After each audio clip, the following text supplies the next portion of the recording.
Energy is not an abstract concept or a distant mystery of the universe.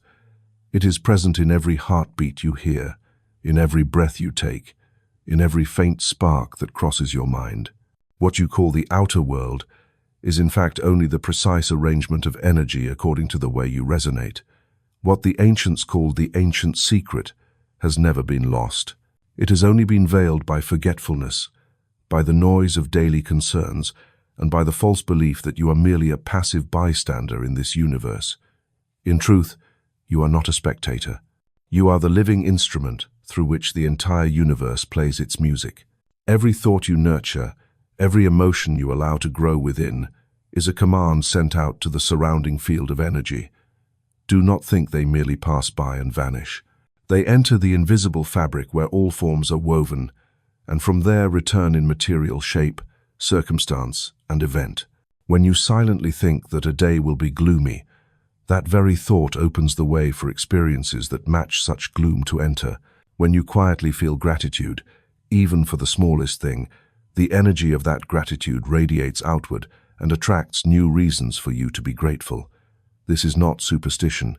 This is the subtle mechanics of life, where thoughts and emotions are continuous currents of electricity, operating without pause.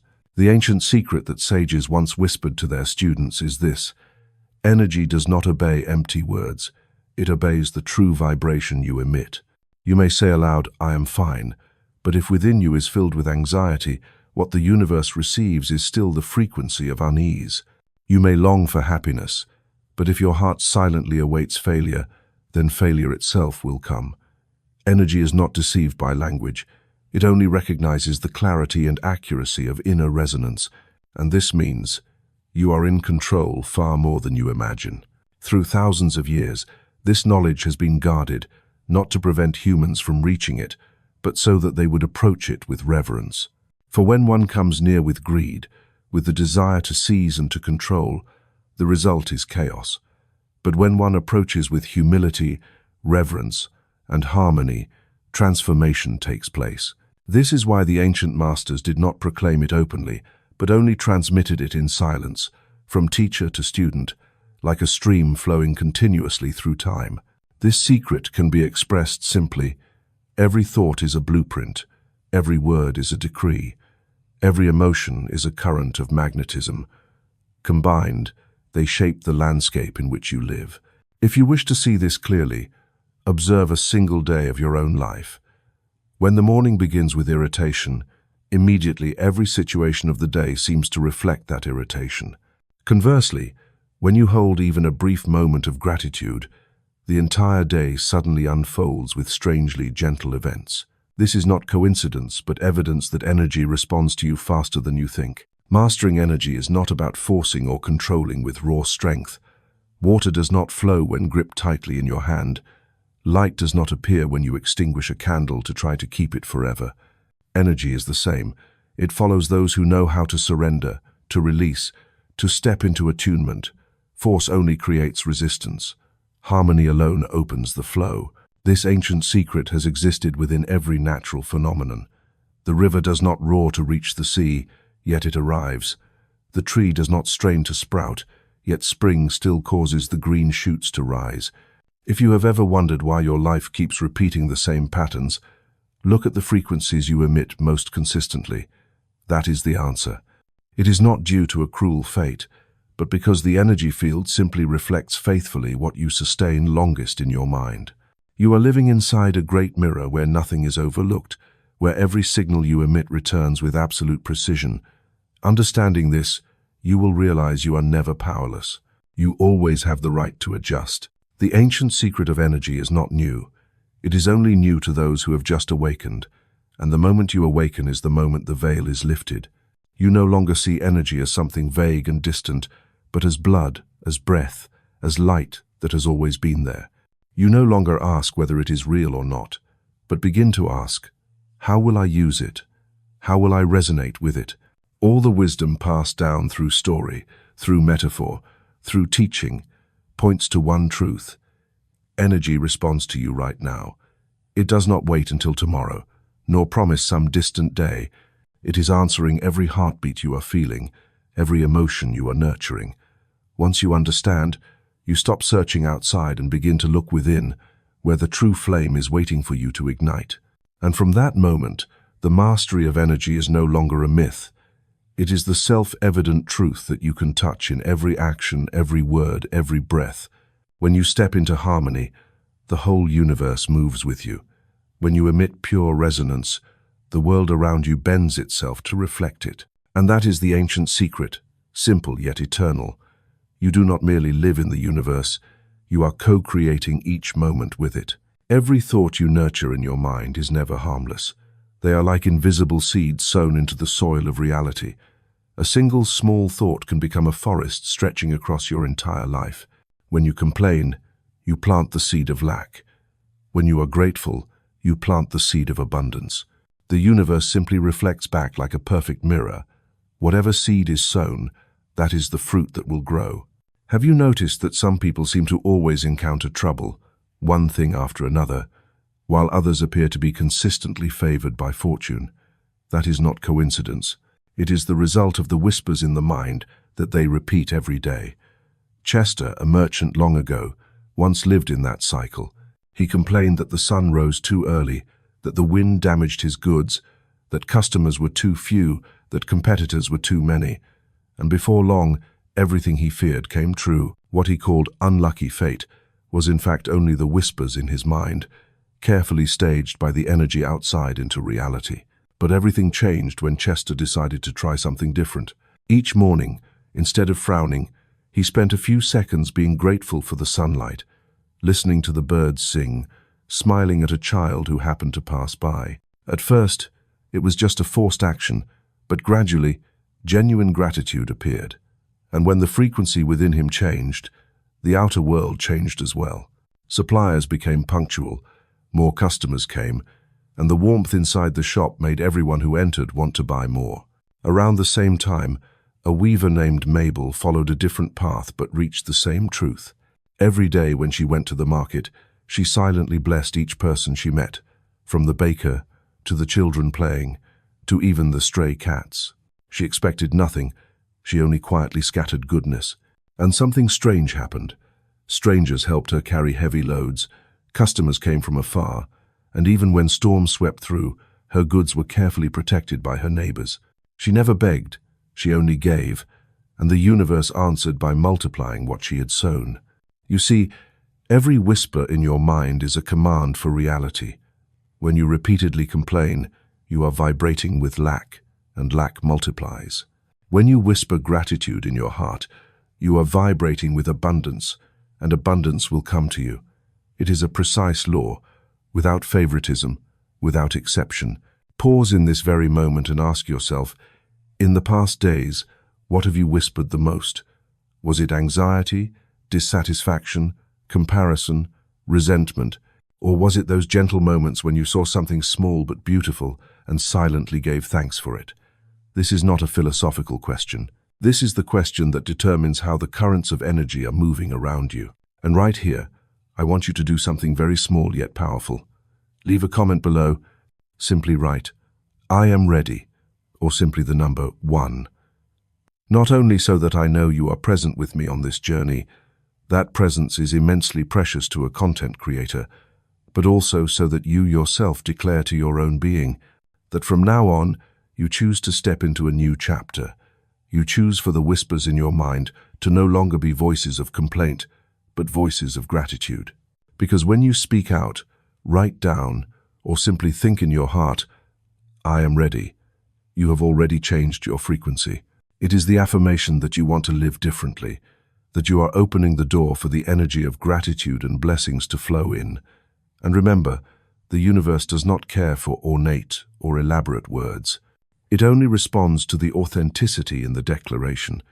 A single 1 written with sincerity is more powerful than a long speech that is hollow. Therefore, let your mind become fertile soil. Sow into it the seeds of gratitude and blessings every day. When you wake up, you can silently say, "Thank you for being able to breathe. Thank you for a new day opening." When you go to bed, gently remind yourself, "Every thought today has painted tomorrow." I choose to plant gratitude. Those whispers, though small, will paint a vast reality. And then you will realize something strange yet utterly true. When you give out good energy, it not only returns to you, it also creates a new space around you. Others who step into that space will feel at ease, light, and want to stay near you. You do not need to persuade anyone. Your very energy does that work. And it all begins with the smallest whispers from within your own mind. Resistance is one of humanity's deepest habits. It appears when you try to hold everything tightly in your hands, when you strain to control every detail, when you fear letting go because you believe that if you relax, everything will collapse. But the truth is the opposite. It is precisely when you resist that energy stops flowing. You become like a river blocked by a dam. The higher the water rises, the greater the pressure, and sooner or later, it will burst. The universe does not operate through force. It operates through flow. Those who know how to release do not lose their power. On the contrary, they become a pure channel through which energy pours.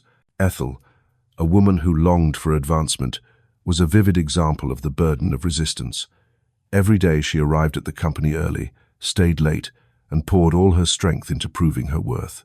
She counted every action, measured every word, always keeping her eyes on the chair she dreamed of. Yet the harder she tried, the further it drifted away.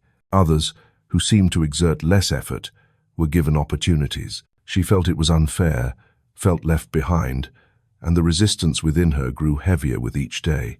Like a flower tied tightly with string, it could not bloom not because it lacked life, but because it was restrained by that very binding. Another story is that of Raymond, who turned his life into an endless battle with illness. He tried every kind of medicine, searched for every method, from strict diets to severe discipline. His home resembled a fortress, filled with prohibitions and limitations, yet his health did not improve. Indeed, it grew worse, because in every cell, his body did not feel love or relaxation, only commands and opposition. And the body, like a stubborn child, cannot grow in such an environment. Only when Raymond stopped did everything change. He began to listen to the natural rhythm of his body, resting when tired, eating according to the gentle guidance of inner feeling, allowing himself to enjoy moments of joy even if he was not fully well. And wonderfully, in that very release, his body began to heal. Sleep returned, pain faded, vitality flowed again. The new peace within his home even extended to the garden, making the trees greener, the flowers and fruits more abundant, as though the entire environment responded to that release. Resistance is the invisible shackle many people still wear around their necks. When you keep trying to control outcomes, to force the future to follow your will, you do not allow energy to arrange itself freely. It is like holding a fistful of sand in your hand. The tighter you squeeze, the more it slips away through your fingers. But when you open your hand, the sand stays still. The strength of letting go lies there. You stop interfering with the natural order and let the universe do its work. Many people confuse letting go with giving up, but giving up is surrendering, while letting go is trusting. When you give up, you lose hope. When you let go, you keep your faith in the flow. A river never worries about whether it will reach the sea. It just flows, and the very flow takes it to where it needs to go. So it is with you. Life knows the way. What you need is to trust its rhythm, to allow yourself to go with it instead of against it. Resistance often appears strongest when people are caught in desire. You want something so much that it becomes an obsession, and the very obsession builds a wall. You think you are drawing closer, but in fact you are pushing it away. The inner world is like a magnetic field, and desire mixed with tension emits the signal of lack, not the signal of possession, and the universe can only respond to the lack you transmit. Looking deeper, you will see that resistance is the result of fear. Fear of loss, fear of failure, fear of rejection. That very fear makes you tense, unwilling to let go, unwilling to open your hand. But when you dare to face and step through fear, you will feel relief. And in that relief, energy begins to move, bringing opportunities, healing, and even things you never expected. Imagine a sail. If it is always set against the wind, the boat will never move. But once you lower the sail in the right direction, the wind itself will carry the boat far. Strength does not lie in straining, but in the skill of choosing direction. Letting go is knowing how to set the sail, to catch the wind instead of resisting it. And the flow of the universe always knows how to take you to the best shore, even if you cannot yet see it. In life, there are times you need to make effort, but there are times when the only thing needed is to stop and allow. Allow your body to rest. Allow your mind to breathe. Allow the things you cannot control to unfold. And when you do that, energy returns to its proper flow, taking you farther than any forced effort ever could. The secret lies in balance. Too much resistance, you are exhausted. Too much giving up, you are lost. But letting go with faith allows you to hold on to intention while opening the way for energy to do the rest. That very balance is the key to creation, to healing, and to peace. And so, the burden of resistance is not a fate to endure. It is a choice. You can continue to hold it and live under invisible pressure, or you can release and let the natural flow of energy open before you. In that moment, you will realize that everything you have been seeking all along has always been within reach, waiting only for you to let go of the burden. Desire is the first flame that lights the path, but the flame alone is not enough to turn darkness into dawn. How many times have you wished, pleaded, painted in your mind scenarios of the future, only for them to dissolve like smoke? What is missing is not the desire itself, but the faith that stands behind that desire. Desire is like a call that goes out into the night, while faith is the echo that returns. If the call falls into empty space, it disappears. But if faith is present, the universe resounds with a reply. Vernon, a man who always dreamed of wealth, was a typical example of desire unsupported by faith. He walked the streets with a mind full of dreams about money, yet his heart was filled with anxiety about scarcity. He spoke of riches, but each bill that arrived tightened his chest with fear. He wished for one reality but believed in another, and the universe, absolutely faithful, reflected only what he truly believed: lack. The world did not hear his words. It only heard the silent rhythm of his heart. In contrast to Vernon, Harriet stepped into a small but steady journey. She did not begin with lofty dreams, but with joy when paying for her morning coffee. Instead of seeing a bill as a burden, she saw it as evidence that she was capable of living. She smiled when her hand touched the few coins left in her purse, feeling them as seeds of abundance. Little by little, her emotions changed. A new faith formed, and from there, reality also changed. Unexpected money arrived, opportunities opened, sources of income that seemed invisible appeared. What Harriet proved is this: the universe does not answer what you wish for, but what you expect. You may dream of something great, but if inside you are only waiting for failure, then failure will knock at your door. You may speak of wealth, but if your heart beats only to the rhythm of scarcity, poverty will remain. Faith is the nucleus, desire only the shell. When the nucleus is empty, the shell shatters, but when the nucleus is solid, the shell becomes the doorway that opens the power of creation. Desire without faith is like a great sail without wind. It flutters in the void, but the boat cannot leave the shore. Faith, even if only a gentle breeze, is enough to carry the boat far. Therefore, instead of focusing your mind only on wanting, ask yourself, deep down, what do I believe? You may long for love, but do you truly believe that you are worthy of love? You may long for success, but do you truly believe that you have the strength to receive it? The universe will never grant you what you merely wish for. It can only grant you what you truly believe belongs to you. Some think that simply repeating an affirmation often enough will bring faith, but rigid repetition is not enough. The affirmation is only the frame. The emotion that accompanies it is the essence. A hollow phrase, repeated hundreds of times, cannot equal a single moment of truly feeling that what you long for is already present. The vibration of emotion is the sign that faith is taking root, and when faith takes root, desire becomes a seed that can sprout. The echo of desire only comes when your heart has space for it to return. If you are filled with doubt and worry, the echo cannot sound. But when you truly believe, even just the first step, the universe immediately sends back a signal. It may be a small opportunity, a surprising coincidence, a door that seemed tightly shut, suddenly opening. Do not dismiss these first signals. They are proof that your call has been heard, and the echo has begun to return. Look into your own life. Have there been times when you longed for something, but your heart was full of doubt, and in the end, it never came? And other times when you were certain of an outcome, with no trace of doubt, and strangely, it appeared almost effortlessly. The difference did not lie in the intensity of the desire, but in the depth of the faith. The universe is a precise mirror. It does not reflect a prayer filled with tears, but the vibration behind that prayer. If that vibration is lack, you will receive more lack.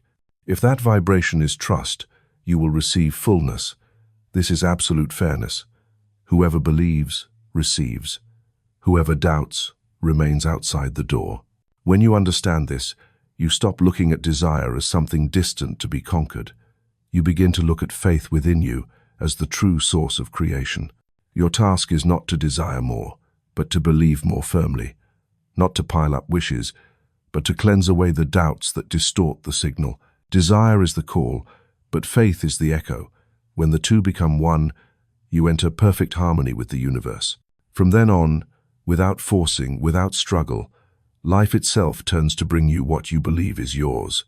And when you look back, you will see that the secret was never in wishing loudly, but always in believing deeply. There is a secret force of attraction that governs the whole of human life, yet no one can measure it with scales or rulers. It is the magnetic field emitted from within. Like an invisible magnet, you quietly draw toward yourself circumstances, people, and opportunities that correspond to your inner state. What you deeply believe, the emotions you hold for a long time, are the true signals that the outer world receives, not the words you speak aloud, not the image you try to build for others to see, but the silent vibration inside your heart. Clyde was a clear example. He often dressed in luxurious suits, spoke of success, shared grand plans. To others, he seemed like the embodiment of wealth and determination. But deep within, Clyde lived in constant fear of failure. Whenever he signed a contract, instead of trusting, he trembled with worry about whether he would lose everything. That fear became the real magnetic field, stronger than any words he spoke. And the result was that instead of success, his business deals collapsed one after another. The universe did not listen to what he displayed outwardly, but only responded to the energy he sent from within. Meanwhile, Mildred, an ordinary woman, never spoke loudly about success, nor promised anything grand. But in her heart was a quiet certainty. She believed that life itself supported her. That belief needed no decoration, no loud affirmation. It simply radiated through her simple actions. She sold goods at the market, each day cheerful, never worrying about whether customers were many or few. She saw each encounter as a small chance to share joy. And then, what she needed always arrived on time. A stranger brought her a large order. A neighbor introduced new customers. Money appeared just when it was needed. Her true energy, born of an inner steadiness, became the magnet that attracted everything. The stories of Clyde and Mildred reveal an important truth. Outward appearance can deceive others, but it can never deceive the energy of the universe. Your invisible magnet does not lie in what you show outside, but in your true vibration. An anxious mind creates anxious circumstances. A heart full of trust creates favorable experiences. This is not luck, but a subtle law of operation. Many think that merely thinking positively or speaking optimistically is enough, but if inside you are still filled with fear and doubt, the magnetic pull still comes from that fear. A person may repeatedly say, "I am wealthy," but if every bill that arrives makes them tremble, then the true signal is still scarcity. Words are only the shell, while faith is the iron core that creates the magnetic field. It is that core that determines whether the pull is strong or weak, positive or negative. This invisible magnet works without ceasing. Whether you are aware or not, it is always sending out signals. That is why you cannot pretend before the universe. You can only return to yourself and adjust your true vibration. When the inside changes, the outer world must reflect it back. A person who once lived in misery but changes inwardly will gradually see new circumstances appear as a natural response. It is like tuning a radio to the right frequency. Music plays, even if before there was only static. Think back to times when you met someone and, even before they spoke, you felt either comfortable or uneasy. That was the invisible magnet at work. Humans emit a magnetic signal stronger than they think, and others sense it immediately. The universe is the same. It always feels your signal and responds by bringing matching situations closer. When you are at peace, life seems to arrange everything to support you. When you are anxious, every small mishap piles up. The true power lies in the fact that you can change this magnet at any moment. It is not fixed. It is shaped by the thoughts you nurture and the emotions you sustain. Each day, each hour, you are adding more material to the core of your magnet, causing it to draw in a reality that matches. If you nurture gratitude, trust, and peace, the core of the magnet shines and pulls in what resonates. If you maintain doubt, complaint, and fear, that core warps and pulls in the very things you do not want. Many ask, why do I keep encountering the same situations again and again? The answer lies in this invisible magnet. Whatever signal you send out, you receive exactly that in return. It is not fate mocking you, but a magnetic pull that is honest to the extreme. To change the result, you cannot simply change appearances or alter circumstances. You must change the field emitted from within. True energy does not come from what you tell the world, but from what you whisper in your heart each day. If inside you are steady, you do not need to flaunt it. If inside you are empty, no pretense can save it. Life, with all its beauty and challenges, is only the honest reflection of the invisible magnet you carry. And the most wonderful thing is this: no one can control this magnet on your behalf.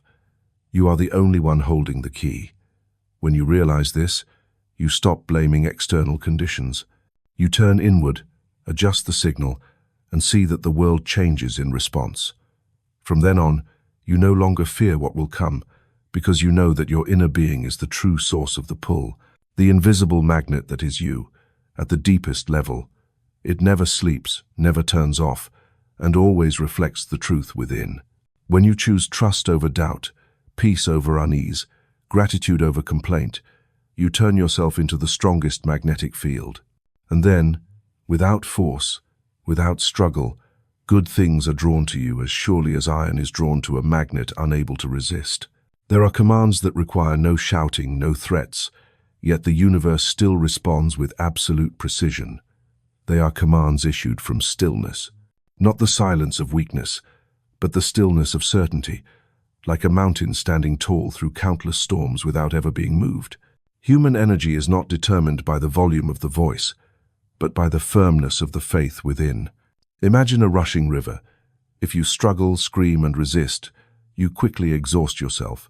But if you know how to let yourself flow with the current, know how to turn your body, know how to listen to the rhythm of the water, then the river itself will carry you to safety. The universe works the same way. It does not respond to cries of despair. It only answers signals sent from a calm, decisive, and still mind. Irving, a merchant, lived through this lesson. He once believed that to succeed he had to shout, to compete, to constantly prove himself. He sold goods with a voice hoarse from fatigue, his mind always strung tight like a bow. Yet the harder he pushed, the further customers pulled away. One day, he happened to step into a quiet garden where a sage was moving heavy stones with just a few effortless gestures. No shouting, no wasted sweat, and yet everything shifted as intended. That lesson awakened Irving. True power does not lie in display, but in the silent command released from within. When Irving began to change, he no longer forced or pressured customers. Instead, he radiated an unusual calm. He welcomed, listened, and then made his offer in a gentle tone. Strangely, customers began to come on their own, to initiate conversations, to place their trust in him. It was his peaceful certainty that became the magnet stronger than any marketing strategy. Lorraine, in another city, discovered the same secret. She once believed that to pray, one needed elaborate rituals, abundant offerings, and countless chants. But after years of pleading without results, she let everything go. One evening, she simply sat quietly in her garden and softly whispered 2 words, "Thank you." No candles, no bells, no ceremony, just a breath-light word from the depths of her heart. And in that very moment she felt the universe resonate, everything rearranging itself to stand by her side. In the weeks that followed, her work flowed smoothly, relationships healed, opportunities appeared continuously. She realized that what transforms reality is not complexity, but the power of simple yet certain faith. This does not mean you need not act, but that action springing from inner stillness is 100 times stronger than effort driven by worry. The hurried often run endlessly without ever reaching the destination. The serene need only take a single step in the right direction and already travel far. For the silent command is not mere words, it is vibration, it is energy transmitted, it is an invisible declaration sharper than any loud cry. Observe nature and you will see this truth everywhere. The lion does not roar all day to prove itself king of the jungle. Its quiet steps alone are enough to command respect. The mountain does not tremble to be recognized as majestic. Its stillness is what inspires awe. The universe grants you this same strength, but only when you dare to stop no longer displaying, no longer fearing standing firm in your own certainty. Everyone can issue commands to their life, but there are two ways, either shouting in despair or whispering in stillness. Shouting usually scatters energy into the void. Whispering in calmness goes straight into the center of the universe, and the universe responds immediately. A gentle word drenched in faith has the power of 1,000 hopeless cries. The silent command needs no proof, no justification. It is not stubbornness or baseless assertion. It is the absolute harmony of thought, emotion, and faith. When these three align, an invisible power is released. You do not need to shout to the world, "Believe me." The energy of peaceful certainty within you compels the world to believe. Practice this. When facing a challenge, instead of panicking, sit still, take a deep breath, and in silence, release a simple but firm command. I am steady enough. No need to repeat it 100 times, no need to raise your voice. Just once, from a place of calm, and you will see circumstances begin to shift. For the silent command has been sent, and the universe never ignores it. Peaceful certainty is the key. When you are calm, you step into the rhythm of the universe. You are no longer swept away by outer storms, but become the anchor, the center around which everything revolves. When others are in chaos, you remain steady. When everything shakes, you continue to breathe evenly, to see clearly, and to act precisely. That is the moment you truly master life. The silent command needs no recognition, because its effectiveness is the proof. Just as Irving found prosperity after releasing noise, just as Lorraine entered the flow after softly saying thank you, they did not need to explain or prove, for their lives themselves became the evidence. This truth can be yours if you dare to choose peace over panic, trust over doubt, silence over display, and then you will realize nothing needs to be shouted to be heard. The universe has always been listening to every breath, every thought, every silent command issued from your heart. When that command comes from peaceful certainty, it is not only heard, it is answered by the entire arrangement of life itself. There is a secret law that governs every experience. Energy follows the direction of your attention. Like a gardener, you are planting seeds every hour, every minute, with your very gaze, thoughts, and emotions. Each time you replay an image in your mind, each time you dive into a memory, you are watering that seed. And whichever seed is nurtured more will sprout, spread its roots, and overtake the garden of your life. Cora, a woman who lived in an ancient valley, turned her own mind into soil overrun with weeds. Every morning upon waking, instead of thinking about opportunities, she remembered past failures. She reminded herself that her old shop had closed in bitterness, that her close friend once turned away. Those seeds of sorrow she watered daily through obsessive repetition.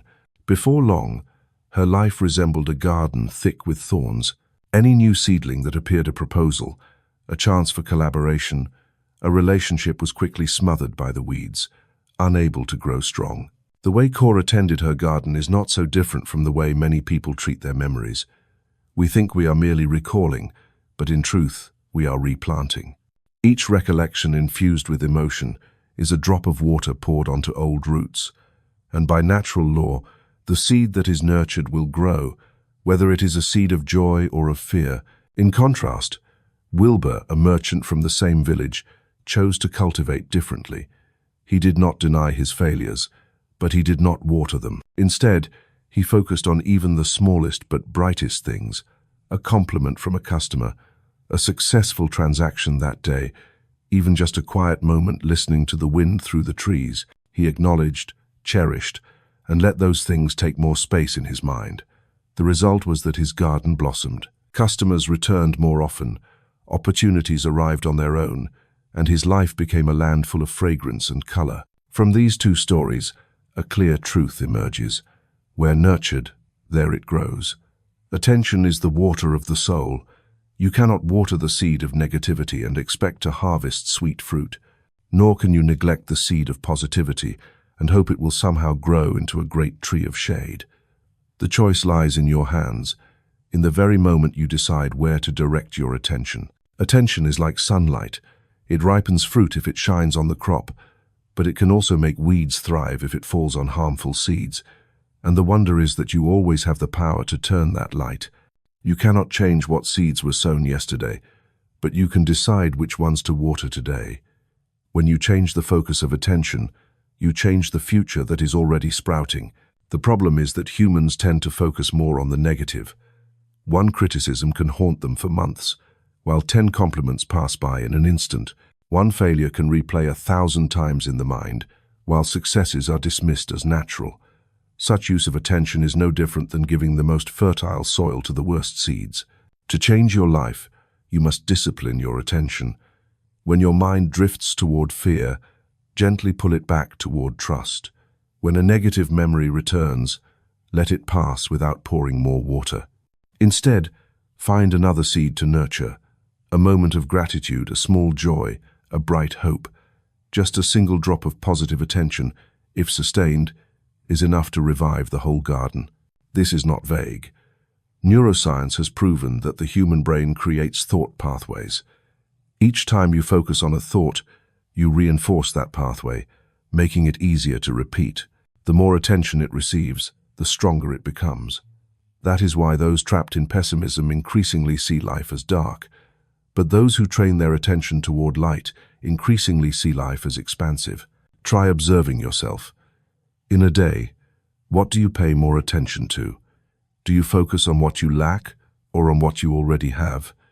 Do you nurture memories of failure or cherish the lessons?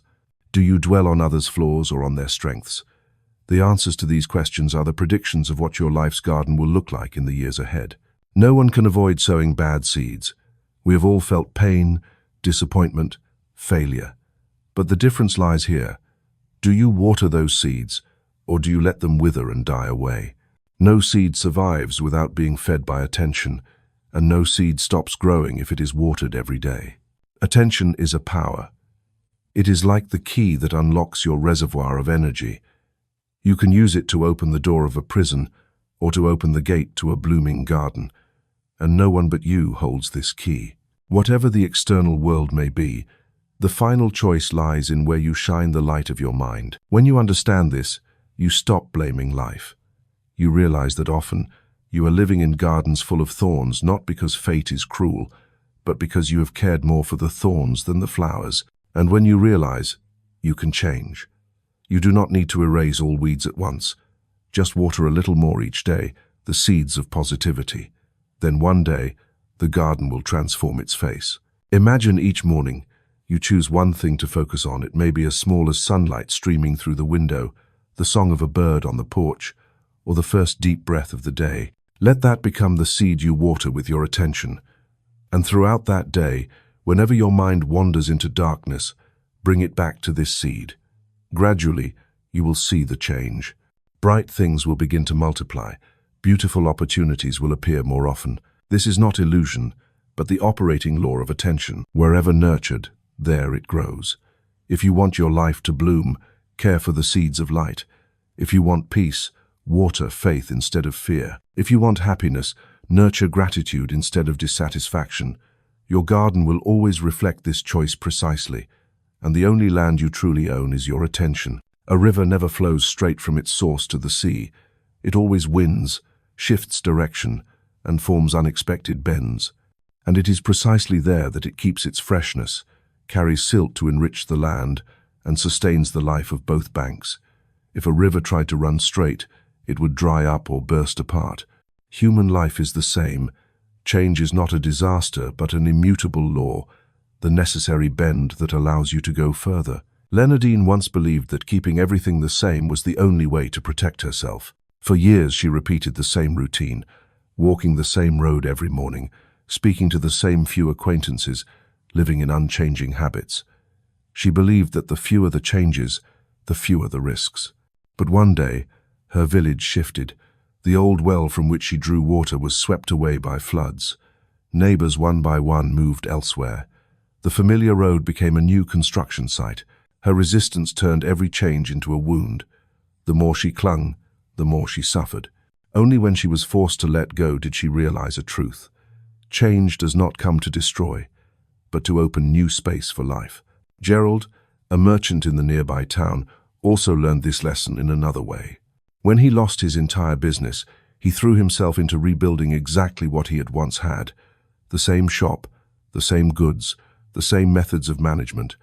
But his rigidity led him only to failure. Only when Gerald allowed himself to change, to welcome new opportunities, to learn ways of business he had never considered, did he begin to thrive again. And strangely, his new success shone brighter than his past. The change he had once feared turned out to be the very path to prosperity. We often mistake stability for safety, but in truth, it is change that guarantees life. Like breathing, you inhale and exhale, constantly changing to continue living. If breath were fixed in a single rhythm, it would stop and life would end. Change is the natural rhythm, the heartbeat of the universe. What causes pain is not change itself, but resistance to it. When you step into a river and try to hold your place, the water swirls around you and knocks you down. But if you know how to move with the flow, how to release your body, then the river itself lifts you and carries you. Change is not dangerous. Blind clinging is what exhausts us. The bends of the river always reveal new landscapes. You cannot see them from afar. Only when you arrive do you discover what has never been before. In the same way, the changes of life lead you to new lands within yourself, opening potentials you never knew. If you live forever in the old loop, you will never reach the treasure that lies beyond the bend. Change may take the form of loss, a job ending, a relationship parting, a habit forced to stop. But loss is only the shadow side of rebirth. Like the tree that must shed its leaves to prepare for spring, like the seed that must break its shell to sprout, no ending is meaningless. Each change is life clearing the old space so you can receive more. Look back at the turning points in your life. How many times did you think you had lost everything, only for another door to open? How many times did you believe the bend ahead was a dead end, only to find it was the beginning of a deeper journey? The universe always knows the way to guide you, just as the river always knows how to find the sea. Accepting change is not resignation, but trust in the flow of life. It requires courage, because you do not know what lies beyond the bend. But you can trust that, just as the river always carries silt, every change carries lessons and gifts, even if you cannot see them at first. When you learn to trust, you will feel lighter. Instead of resisting, you let yourself move with life's rhythm. Instead of fearing, you learn to be curious about the bends. And then, change is no longer the enemy, but the guide that leads you to new lands of your own being. The immutable law of change is the one thing you can be sure of. Everything you hold today, work, possessions, relationships, may change. But change does not take away your true value. It only changes the shell, so that the core within you can grow. Like a pearl rolling through rapids, its luster only becomes more radiant. Life is like the river. You cannot stop it from flowing. You can only choose how to go with it. And every bend, no matter how unexpected, is part of the perfect journey that leads you to the sea. When you understand this, you no longer fear upheaval, but see opportunity within it. For it is change that makes you grow, expand, and become a fuller version of yourself. The bend of the river is never the end.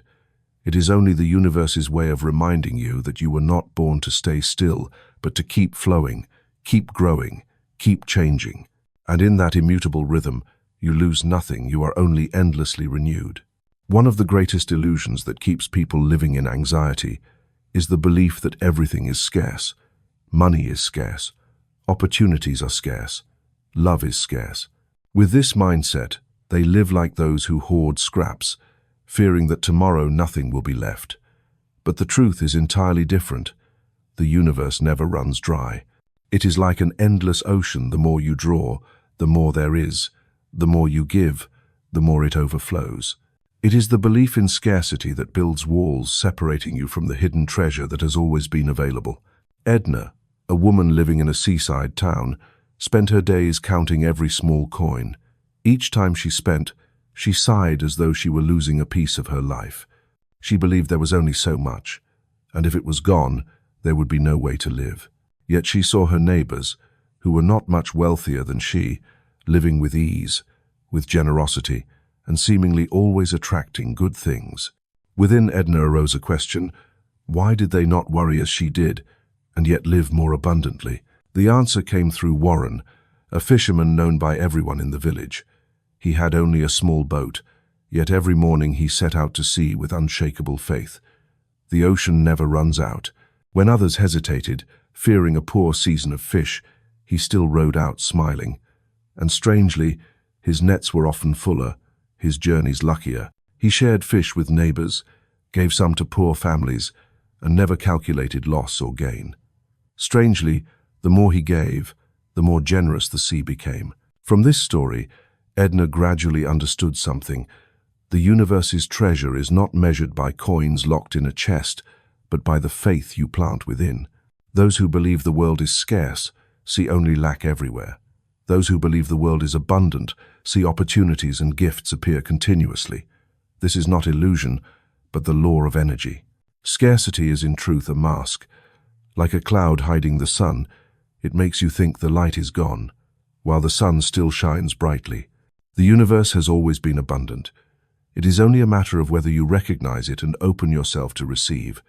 When you contract, hoard, and cling tightly, you close the door to the flow.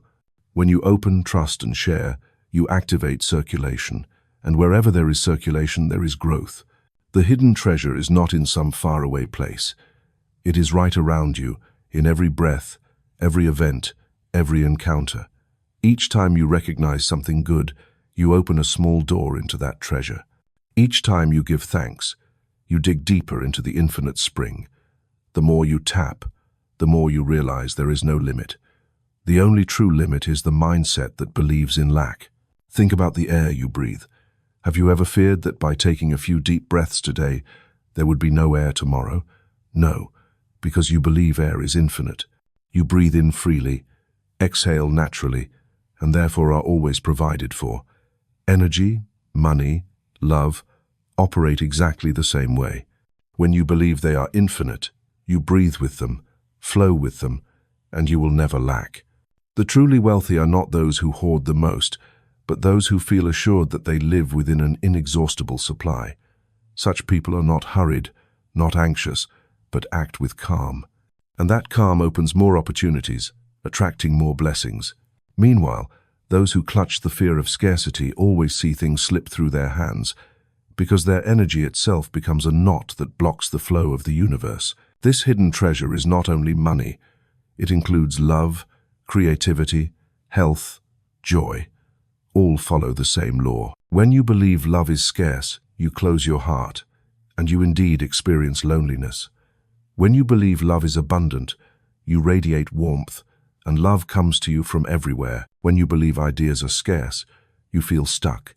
When you believe ideas are abundant, you open yourself, and endless streams of inspiration flow. The core is to learn to live like Warren, setting out to sea each day with faith in the ocean's infinity. You may not know exactly where the supply will come from, but you can be sure it will come. For the universe's treasure has never run out. It is like a spring hidden deep underground. When you believe and dig, water bursts forth. But if you stand above, worrying whether water exists, you will die of thirst atop an abundant aquifer. Notice how each time you are generous, even just a little, you always receive more. That is not coincidence. It is the signal that you are connecting with the hidden treasure. Circulation is the universe's code. Like blood flowing through the body, if it stops, life withers. But when it continues to circulate, vitality remains. The universe's infinite supply also requires you to join that rhythm, to give, to receive, to be grateful, and then to give again. The hidden treasure, the universe, is an inexhaustible supply. When you live in this belief, you no longer fear tomorrow. You no longer cling tightly, no longer tremble. You relax, open, and let the flow bring you what you deserve. And wondrously, the more you trust, the more you see this treasure expand, not only for you but for everyone you touch. And then you will understand, you have never truly lacked. You only once closed your eyes to an endless ocean surrounding you. When you open them, when you trust, when you live as though the treasure has always been available, you truly step into the limitless abundance the universe prepared for you from the very beginning. Everything in the universe exists thanks to flow. The river does not keep water for itself, but lets it run to the sea. The tree does not hold sunlight only for itself, but transforms it into sweet fruit for life. Even your breath is a continuous exchange, inhaling to receive, exhaling to give. When a flow is blocked, life gradually fades. And in the same way, human life only truly flourishes when it understands the law of exchange, give to receive. And the more you give, the more you receive many times over. Helen, a weaver in a small village, once lived in scarcity. She counted every thread, every piece of fabric, fearing that if she gave away even a little, she would have nothing left. But the more she held back, the poorer she became. Her work withered, customers grew scarce. One day, she heard about a poor family without enough clothes for their children in winter. Though hesitant, she decided to weave a coat and give it to them. The very next week, a merchant passing through happened to buy a large batch of her products to sell elsewhere. From then on, her work flourished. Helen realized that she had touched the flow. That coat not only warmed a child, but also opened the door for abundance to enter her life.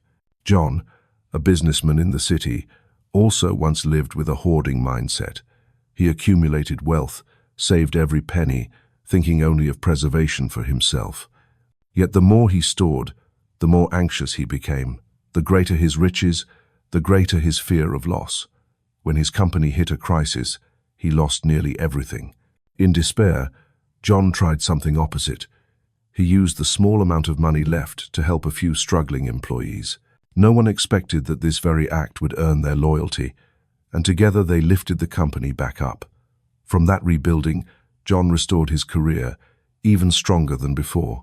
It was giving that reversed his fate. The law of exchange is not a random miracle. It is how the universe keeps flow alive. If you only receive and never give, you become a stagnant pool. If you only give and never receive, you exhaust yourself. But when both directions are balanced, energy circulates and life multiplies. Giving does not make you lose. It only widens the channel through which you can receive. Those who understand this secret live with a different mindset. They no longer calculate every bit, no longer fear that giving will leave them deprived. They know that the universe has its own ways of returning, often through the most unexpected paths. A kind gesture may open the door to a lifelong friendship. A small act of help may become the seed for a great opportunity. A sum of money shared may come back in a form far more abundant. Many people think that giving requires already having a lot, but the truth is, you do not need to be rich to give. You only need an open heart. A smile, an encouraging word, a small action are enough to set the law of exchange in motion. Helen began with a single coat. John began with caring for his employees. These small beginnings activated the greater flow. The law of exchange also teaches an important truth. Whatever you give, you will receive back from that place or from elsewhere, but you will surely receive. And often, the return does not come from the one you helped, but from the universe through other doors. Helen did not receive from the poor family she clothed, but from a passing merchant. John did not receive directly from his employees, but from the miraculous rebirth of his company. This proves you need not calculate every step. Your only task is to keep the flow open. The universe will arrange the rest. In fact, your entire life has always operated on this principle. You learn because others share knowledge. You exist because trees give you oxygen, the sun gives you light. Your very presence is the result of millions of invisible exchanges. Yet people often forget and choose to live by holding tightly, and that is when life begins to dry out. Observe your breath. You inhale, then you must exhale. If you hold it in, you suffocate. Yet many live as though they only want to inhale and never exhale. The law of exchange reminds us, giving is how you continue to live. Without giving, you block the energy's flow, and everything gradually shuts down. Giving does not mean recklessness or waste. It means trusting that the infinite supply will always circulate. When you give with faith, you send out a message that you live in abundance, and the universe responds by making that faith a reality. The law of exchange, give to receive many times over, is not just a beautiful philosophy. It is a living law, evident in every heartbeat, in every current of nature. Whoever steps into that rhythm is carried. Whoever resists is exhausted. And you, in this very moment, can choose to open that flow with a single small action. For when you give, you do not lose. You are simply planting a seed in the fertile soil of the universe, and in the right season, it will return to you not as a single seed, but as a harvest overflowing. Every emotion a human being experiences emits a frequency. It is like invisible music, resonating in space, calling forth what shares its rhythm. Fear has its own frequency, heavy, low, beating like drums echoing in a deep cave. Love too has its frequency, gentle, bright, like a song spreading the light of dawn. And your life, every event, every encounter, every opportunity, is guided by the frequency you transmit most often. Arthur, a man who once lived in constant anxiety, is a clear example. He feared losing his job, feared failure, feared illness.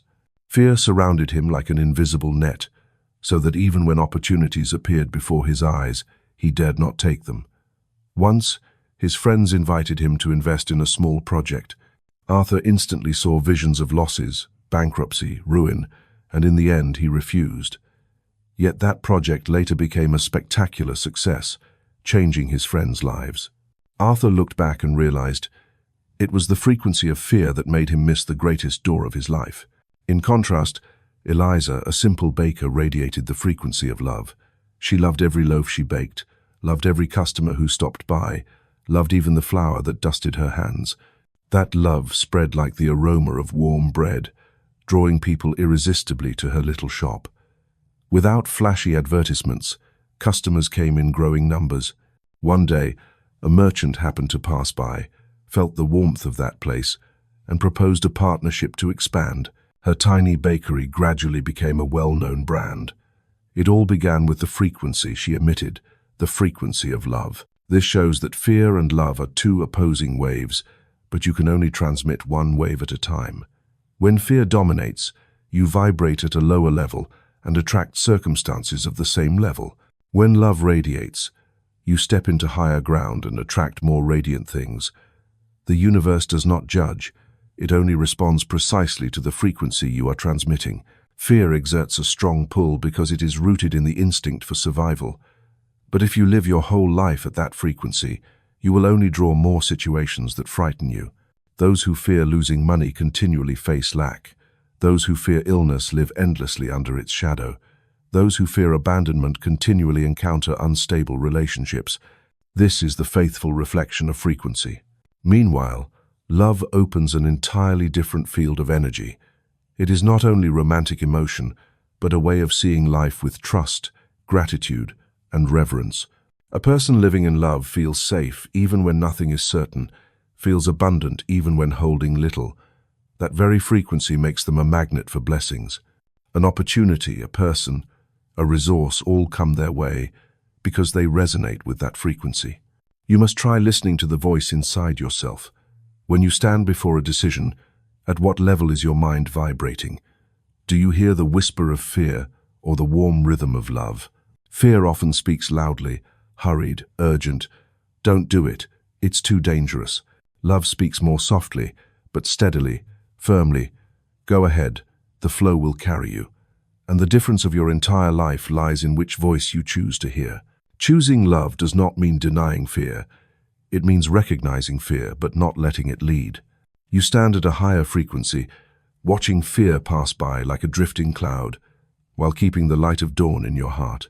That steadfastness makes the frequency of love the dominant one, and life responds accordingly. What matters is understanding that frequency cannot be faked. You can speak positive words, but if deep inside there is only fear, then the true signal is still fear.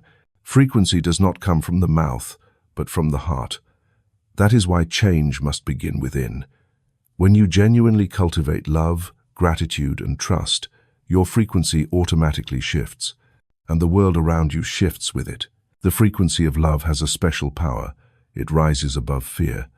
A single small candle can dispel thick darkness, because darkness has no substance of its own. It is only the absence of light. Likewise, when love is present, fear vanishes, not because you defeated it, but because you no longer need it. When you choose to trust in love, in the guidance of the universe, fear becomes unnecessary. You do not need to eradicate fear to begin living in love. You only need to shift the frequency. Like a radio, you can turn the dial from static to a clear melody. That shift lies in your hands, and with a single decisive moment, your entire experience changes. Remember that the voice beyond fear is not always loud. Often it is simply the stillness within, where you know you are safe, loved, and supported. That state creates the strongest frequency. And when you live in that rhythm, the universe responds with wonders that fear could never bring. Life always places you before a choice, to transmit the frequency of fear or the frequency of love. Fear keeps you in cycles of lack. Love brings you into the flow of abundance. Fear closes doors, love opens gates. And each time you choose love, you send forth a voice beyond fear, a voice strong enough to transform your entire reality. Everything you experience in life is cast from the material of belief. It is like an invisible mold shaping every detail of reality. A person who believes life is harsh will see difficulty everywhere. A person who believes the universe is generous will encounter countless unexpected opportunities. Belief, whether true or false, carries the same power. It transforms vague thoughts into patterns, and those patterns become the framework for your entire life experience. Imagine a smelting furnace. Inside, rough iron ore is heated, then poured into molds to become swords, tools, or works of art. Matter does not form itself. It is shaped by the mold.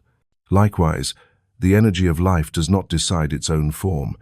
It always flows into the mold of belief you hold. If the mold is distorted, the product will also be distorted. If the mold is precise, the product will be strong and beautiful. Martin was a poor carpenter but full of determination. He was certain that his hands could create value. Though he began with only a few worn tools, he held firmly to the belief that each product he made would find someone who needed it. And indeed, gradually, more and more customers sought him out. People did not just buy his products, they bought the belief he had placed into every grain of wood. Martin did not need loud promotion, because the solid mold of belief within him had already shaped reality. He was a man of value, and reality responded with prosperity. In contrast, Samuel, one of Martin's apprentices, carried a different belief. He thought he was born unlucky, that all effort would end in failure. Despite having good skills, he worked with anxiety in his heart. Customers came and went, never staying long, for his products carried another frequency, the frequency of doubt. His mold was cracked, and thus the results were never whole. This shows that belief is not only in the mind, it seeps into everything you do. A seed of belief planted will grow, becoming the invisible frame that all energy must follow. You may dream, you may pray, you may design endless plans, but if the mold of belief within is still bent, everything will return to its old shape. Belief can be the furnace that forges you to great heights, or it can be the prison that confines you. The difference lies in what kind of belief you heat and pour. If you nurture beliefs that you are small, weak, powerless, reality will keep proving you right. But if you dare to melt down the old limits and pour into the mold of strength, ability, and worth, then reality must reshape itself accordingly. The furnace of belief does not operate just once, but continuously throughout your life. Every experience, every word you accept, every thought you repeat is fuel burning in the furnace. What you heat will decide the new mold, and you are the craftsman, deciding into which mold the energy is poured. No one else can do it for you. Some may ask, how can I change my belief when life around me only proves the opposite? The answer lies here. You do not need evidence to believe. It is belief that creates evidence. The person standing before the furnace does not wait for iron ore to turn into a sword before believing. They believe first, then act, then the result appears. Life is the same. You do not wait for happiness to arrive before believing you deserve it. You believe first, and then happiness comes. The strongest beliefs are often forged in hardship. Pressure and challenge are like the fire that heats the ore. If you endure without breaking, you become stronger. If you retreat, you miss the chance to cast yourself at a new level. Hardship is not a sentence but a furnace, and it is there that your true belief is revealed. Look at those who have gone before, and you will see the common thread. They believed firmly in something, even when the world called them mad. Their belief was so strong it became a magnetic force, pulling reality into the same shape. For belief, when held unwavering, ceases to be a vague thought. It becomes a steel mold, forcing energy to comply. The most frightening thing is not wrong belief, but not knowing what you believe at all. Many live their whole lives governed by old beliefs inherited from family or society, never once choosing a mold of their own. They reuse the warped molds of others, then wonder why the product of their lives is unsatisfactory. But the moment you recognize this power, you can begin to recreate the mold. Belief is the mold of reality. It does not ask whether you want it or not. It only asks, what do you believe? For that, sooner or later, will become the shape your life takes. And if you do not like your current results, there is no need to blame life, just change the mold of belief. In the furnace of consciousness, you can melt fear and pour it into the mold of courage. You can melt doubt and pour it into the mold of trust. You can melt feelings of smallness and pour them into the mold of worthiness. Each time you do, you are rebirthing yourself.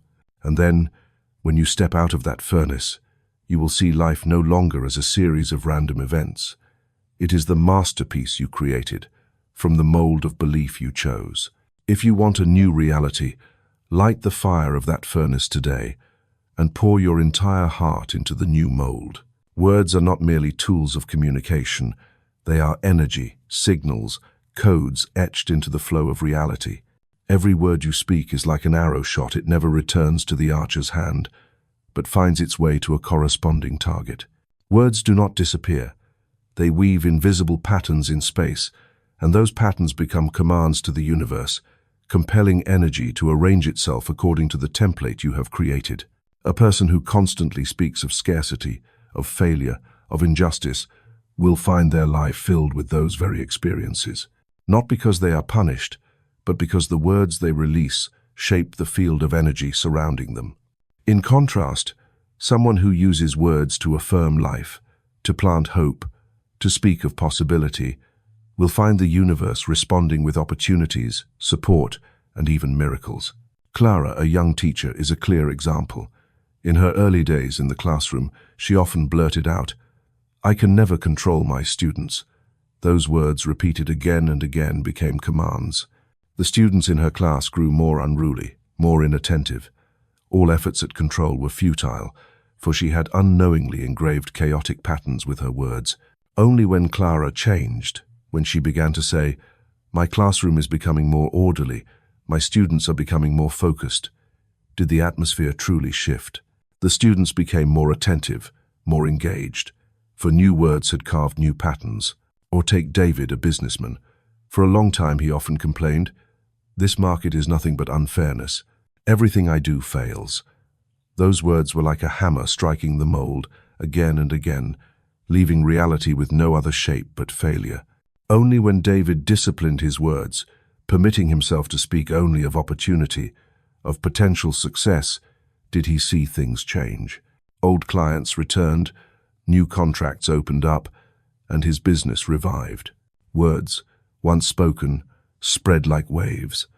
Those waves touch your mind, seep into your subconscious, and ripple out into your environment. They are like patterns woven onto the vast fabric of the universe, where every stitch becomes a template for energy to move. This is why you cannot take lightly the words you speak, even if they are said in passing.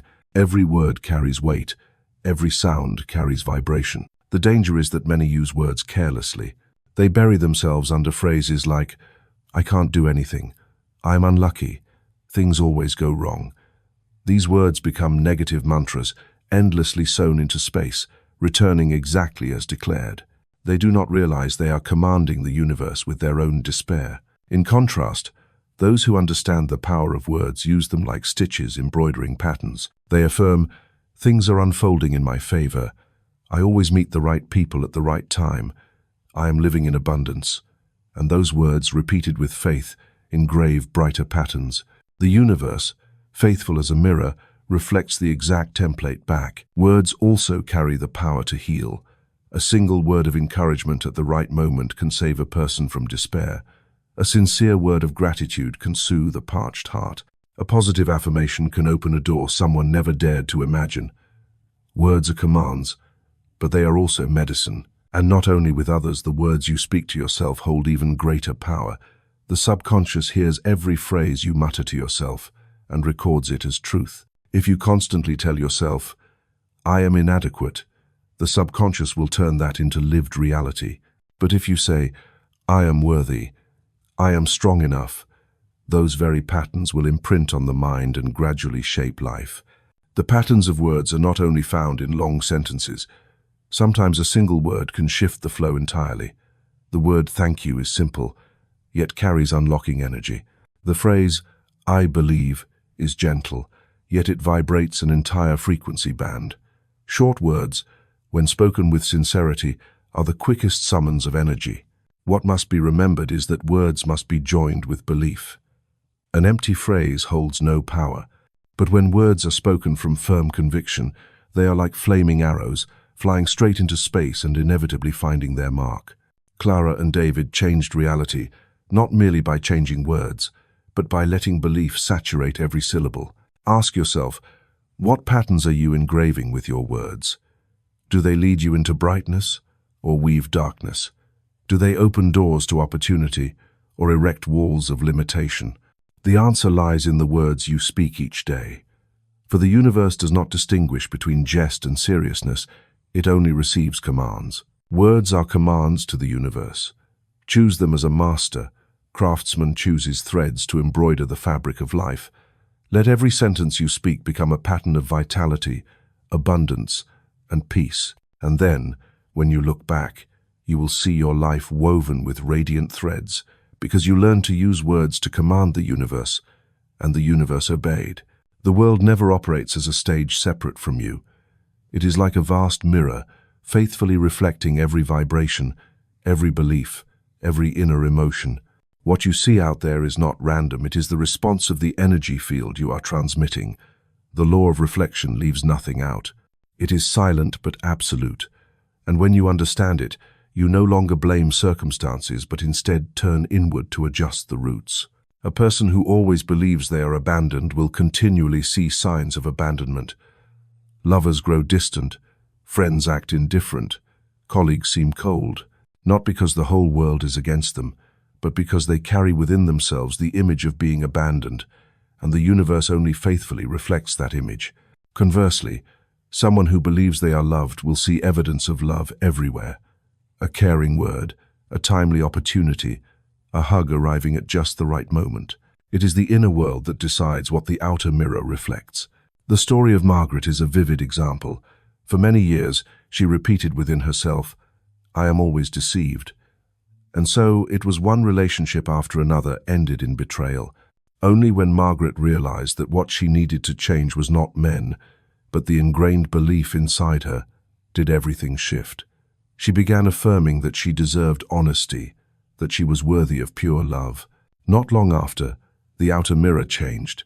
She met a faithful partner, attentive and loving her with complete devotion. Likewise, Thomas, a young man, once believed the world was a harsh place. He walked into the streets in a defensive stance, suspicious of everyone. And as he believed, he encountered relentless competition, deceit, and injustice. The world only reflected back the colored lens he was wearing.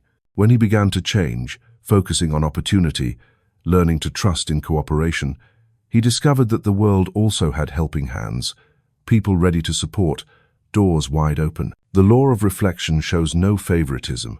It does not reward the good or punish the bad. It simply responds with honesty.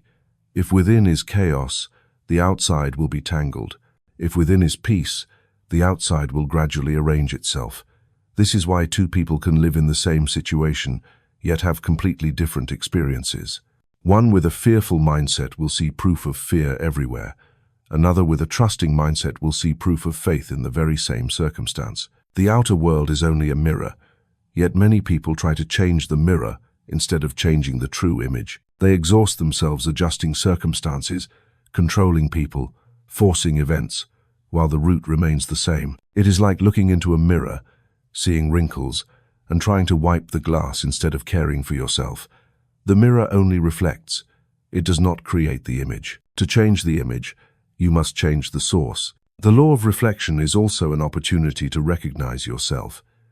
Each time the outer world makes you uncomfortable, instead of blaming, ask, what belief or emotion am I holding that the universe is reflecting? When you see darkness, perhaps it is an invitation to bring light inside. When you see lack, it is the time to awaken faith in abundance. When you encounter betrayal, it is the time to examine the image you are believing about yourself. The important thing is to recognize the mirror is not at fault, the world is not at fault. It is only being faithful to the essence of the law of reflection. And when you master the inner self, you master the outer reflection. Life begins to change not by adjusting the surface, but by transforming the core within. Remember the moments when you carried joy in your heart. The outer world seemed brighter too. You met more pleasant people, work flowed more smoothly, even small matters became easy. That was not coincidence, it was reflection. And conversely, when you carried storms inside, even the simplest task easily turned into trouble. The outer world was only serving as the great mirror, magnifying the inner state you carried.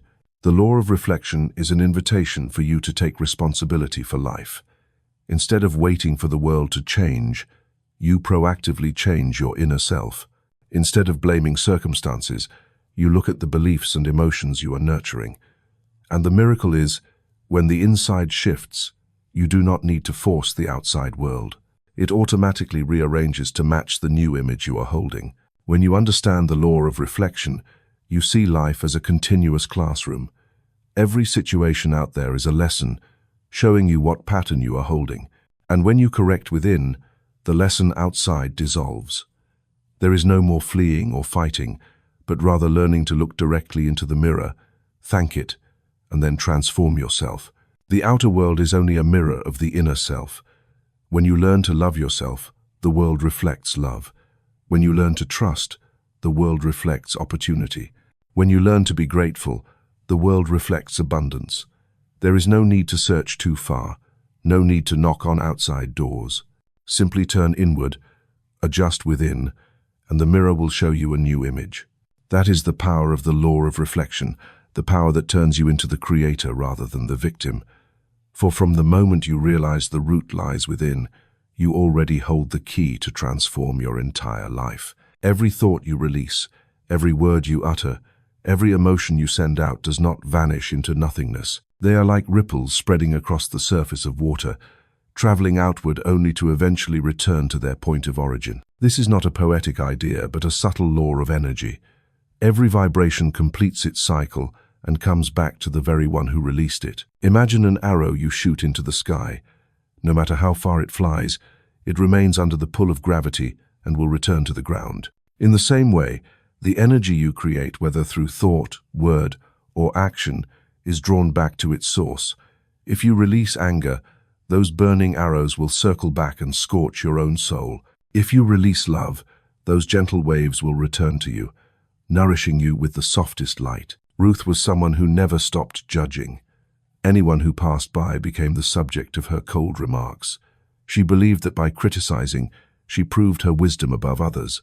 But after only a few years, Ruth realized her own life was becoming cramped and heavy. The harsh words she had cast out returned in the form of cold stares and contemptuous words from others. She was the first to be harmed by the energy she had sent out. In contrast, Eugene lived quietly but began each morning by silently blessing those he encountered. He wished luck for the mailman, peace for his neighbors, happiness for strangers on the street. Those blessings seemed to drift away without a trace. Yet before long, Eugene began to notice the miraculous cycle of energy.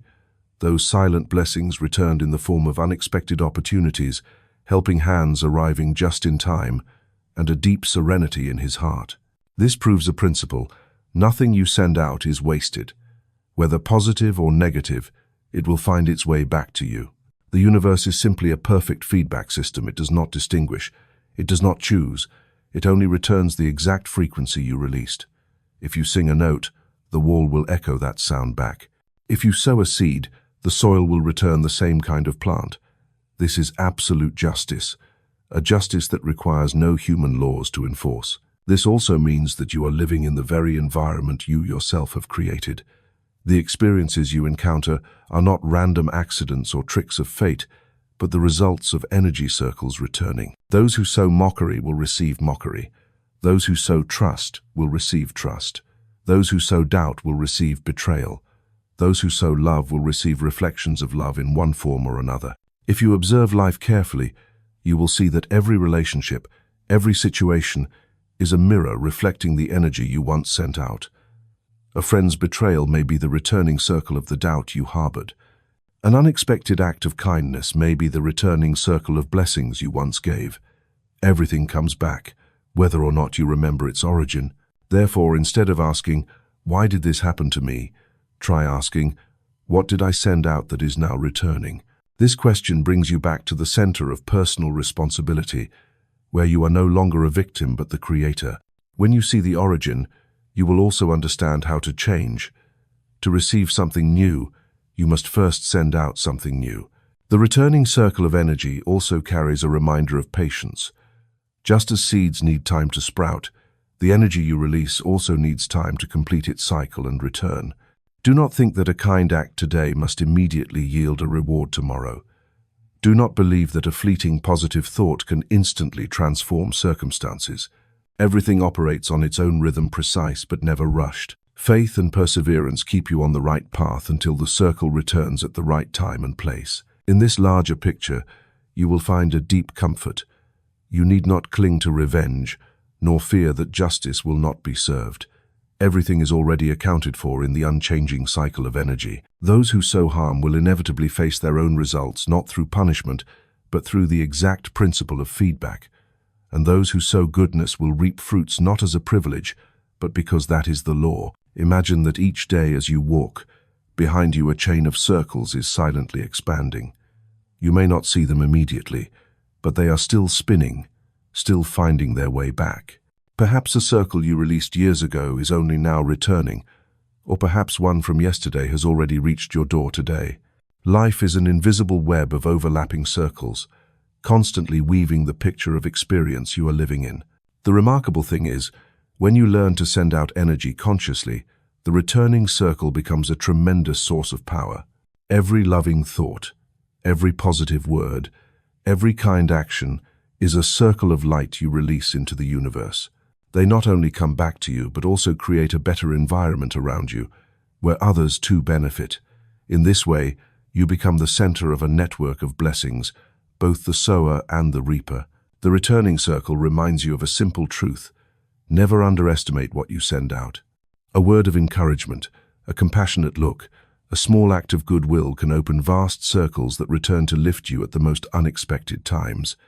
And conversely, a seemingly harmless negative thought can open a dark circle that comes back to trip you where you least expect. Life overlooks no signal. Energy never forgets its origin. The universe always remembers, always returns, always completes. And when you live with this awareness, you no longer fear injustice, no longer cling to retaliation, but are left with only one choice: to sow what you wish to receive. For in the end, the returning circle is always exact. It is the song you once played, now echoing again.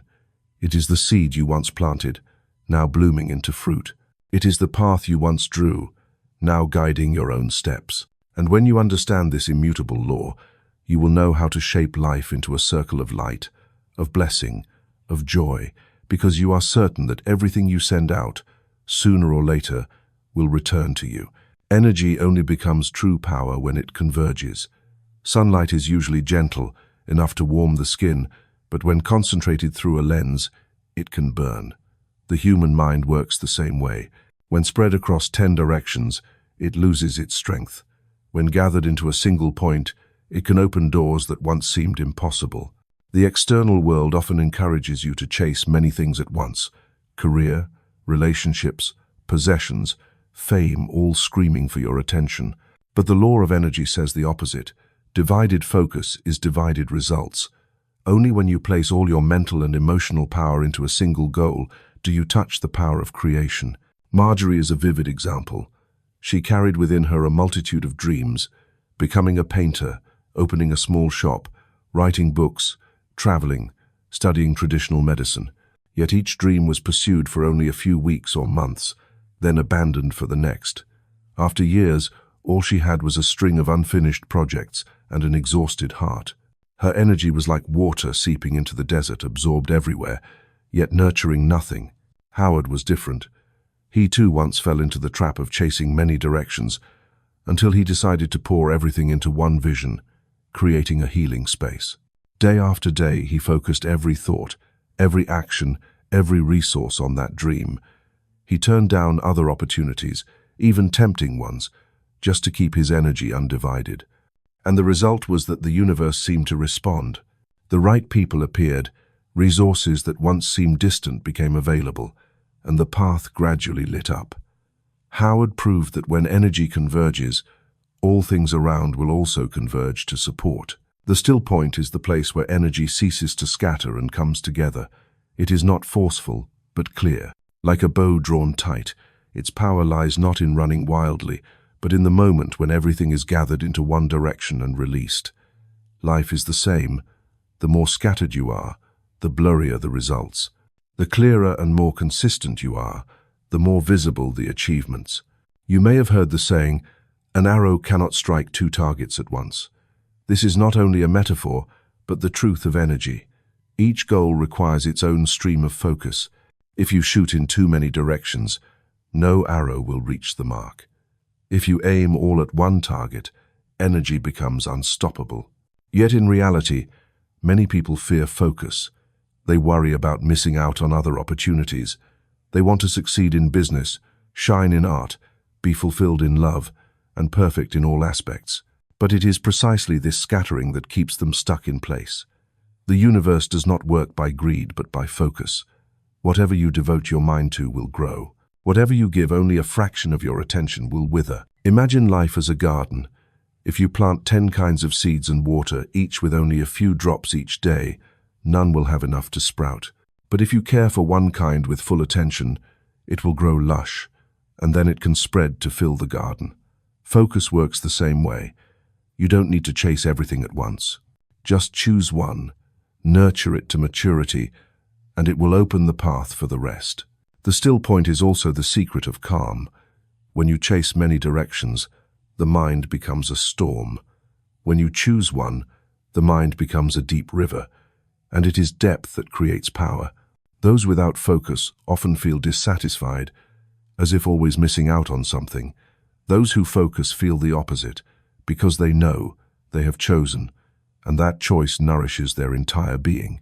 In life, the people who create the greatest impact all understood this law. They were not those who dabbled in everything, but those who devoted themselves absolutely to one mission. Greatness comes not from diversity, but from focus. Every day, every step, every action, every thought revolved around a single goal. And because of that, their vortex of energy became too powerful for anything to resist. You can see this truth in yourself. How many times have you begun a project only to abandon it for another? How many times have you split your focus wanting this and that, and ended up with nothing complete? How many times have you felt exhausted not from doing too much, but from not being clear about what you were truly pouring your energy into? These experiences are not failures, but direct evidence of the law of focus.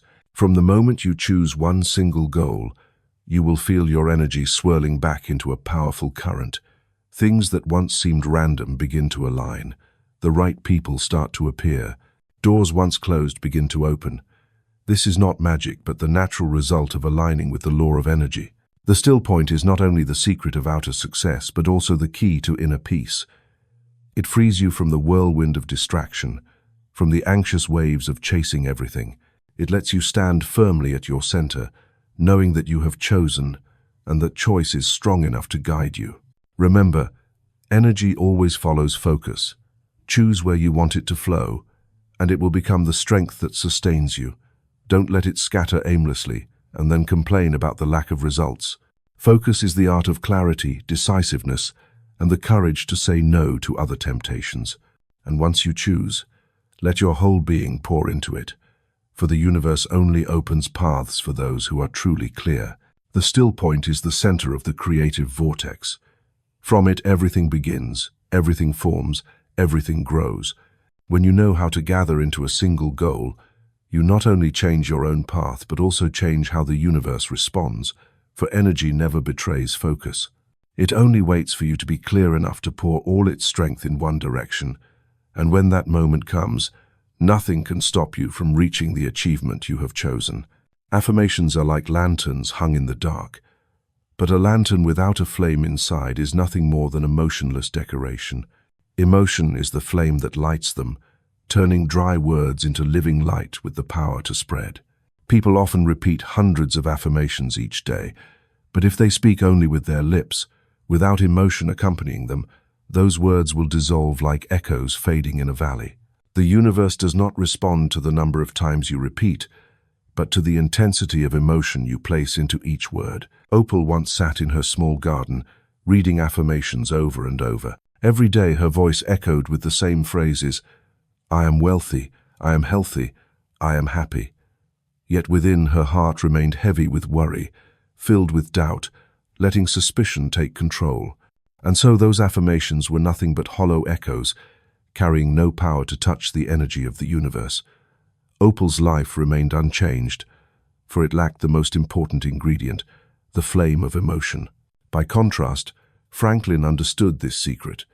When he said, I am prosperous, he did not merely produce sound. He felt the flow of abundance rushing through his body. He imagined the scent of success, the sound of joy, the warmth of opportunities unfolding. Each word he spoke was carried on a wave of genuine emotion, making it impossible for the universe not to respond. And soon, his reality transformed. Franklin's affirmations became commands because they were ignited by emotion. Emotion is the code of energy. An empty thought is like sheet music without sound, existing only on paper. But when fused with emotion, it becomes a symphony, resonating through space. What you truly feel is the signal sent out. The words you say are only the shell. When you speak of wealth but your heart trembles with fear, the universe hears fear, not wealth. When you affirm love but your heart is filled with doubt, the universe hears doubt, not love. This explains why so many complain that affirmations do not work. Not because the law of energy is false, but because they forgot to light the lanterns. Words without spirit fall to the ground. Words infused with emotion rise as light, reflected back by the universe. That is why, instead of asking how many times you must repeat, ask, how much true emotion have I placed into each word? The flame of emotion is also the catalyst that accelerates creation. You can plant a seed and wait years for it to grow, or you can nurture it with care, light, and nourishment to help it sprout quickly. Emotion serves this role. It is the sunlight for the seed of affirmation, the warmth that helps it rise. Imagine saying, I am at peace. If it is only words, it passes like a breath. But if you close your eyes, feel each muscle relax, each breath soften, let tranquility spread through your body, then the phrase, I am at peace, becomes reality in that very moment. You are no longer waiting for peace to come, you are living it. That emotional state is what the universe responds to and multiplies. Emotion is also the sign of whether you are truly aligned with your affirmation. If you say, I am confident, but your heart tightens and your body trembles, it means you are resisting. But if you say, I am confident, and a slight smile appears, your shoulders relax, your eyes brighten, it means you are in harmony. And when you are in harmony, you send out a clear signal, compelling the outer world to respond. That is why you cannot pretend with the universe. You may deceive others with your words, but you cannot deceive energy. It reads your emotions like an open book. It responds faithfully to what you truly feel. Thus, the secret is not in memorizing dozens of affirmations, but in choosing a few and pouring real emotion into them until they become part of your very being. The flame of emotion does not need to be fierce, it only needs to be real. A small spark can light up a dark room. A small but genuine belief can open the door to great change. What matters is that you allow yourself to feel fully, rather than speak only from the mind. Practice even in small things. When you say, "I am grateful for water to drink," do not recite it mechanically. Feel the coolness on your tongue. Feel life flowing into your body. Feel that simple joy spreading. When you say, "I am healthy," feel the energy flowing through each cell. Imagine your body glowing. Let the words become truth in that moment. Emotion is the language of the universe, while words are only symbols. When you speak with emotion, you and the universe communicate directly. No translation, no intermediary. That is why affirmations fused with emotion become commands, while empty affirmations remain drifting sounds. The flame of emotion is what sets reality in motion. It transforms "I wish" into "I am living." It turns affirmations into experience. And when you truly live in the emotion of what you affirm, the universe has only one possible response: to turn it into external reality.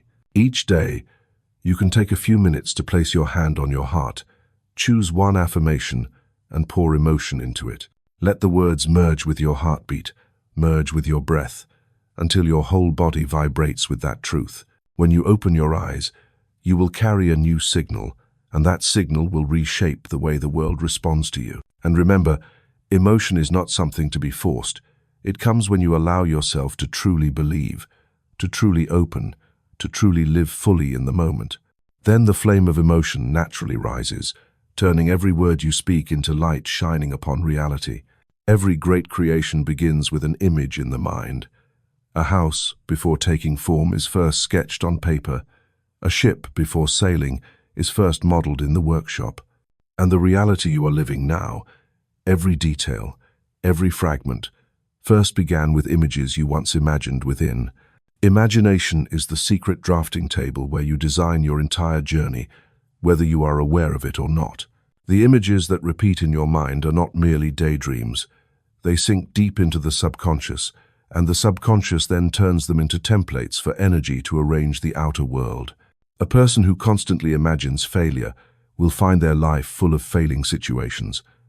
A person who repeatedly envisions success will see the path strangely open to lead toward it. The inner image is the master diagram the universe follows to construct the outer reality. Think back to childhood, when you imagined yourself flying. Even though your body never left the ground, the sensation of soaring felt so real that you truly believed. Imagination needs no matter to exist. It creates experience, it creates feeling, it plants a seed into the depths of consciousness, and that seed, given enough time and energy, will sprout into lived reality.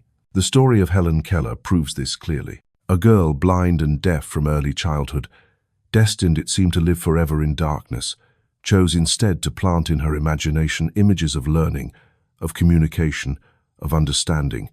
Helen repeatedly pictured the moment she would touch letters, the moment she would grasp meaning, and that imagination guided her entire life, turning her into one of the greatest sources of inspiration of the century. If inside there had been only darkness, her outside world would surely have been nothing but darkness. But inside Helen there was light, and that light redrew her entire life. The world around you is only reflection, while imagination is the original sketch. Like a painter with a brush, you are constantly painting on the invisible canvas of your mind. If that canvas is chaotic, reality will be chaotic. If that canvas is clear and complete, reality will take the same form. The astonishing fact is that imagination does not distinguish between real and unreal. When you picture a situation vividly enough, with full sensation, the brain and nervous system respond as if it were truly happening. When you imagine victory, your body releases the chemicals of joy. When you imagine fear, Your body trembles and your heart races as if real danger were present. In other words, imagination is the pen shaping experience, whether it has already happened or not. Therefore, if you want to change your life, you must first change the inner image, not by forcing yourself to think positively, but by spending time to clearly paint within your imagination what you truly want. Instead of vaguely wishing for happiness, picture yourself living in a home filled with light, hearing laughter, feeling abundance. Instead of merely saying, "I want to be healthy," envision your body strong and supple, each cell glowing, every step brimming with energy. These images are the blueprint for the reality to come. Many make the mistake of dismissing imagination as idle fantasy, but the great figures of every field are those who know how to imagine. The scientist sees the formula in the mind before writing it down. The inventor sees the machine running in the mind before building it. The artist sees the masterpiece in the mind before touching the canvas. They simply turn imagination into a blueprint, then steadily construct it in life. What must be emphasized is this: the more detailed the imagination, the faster reality aligns.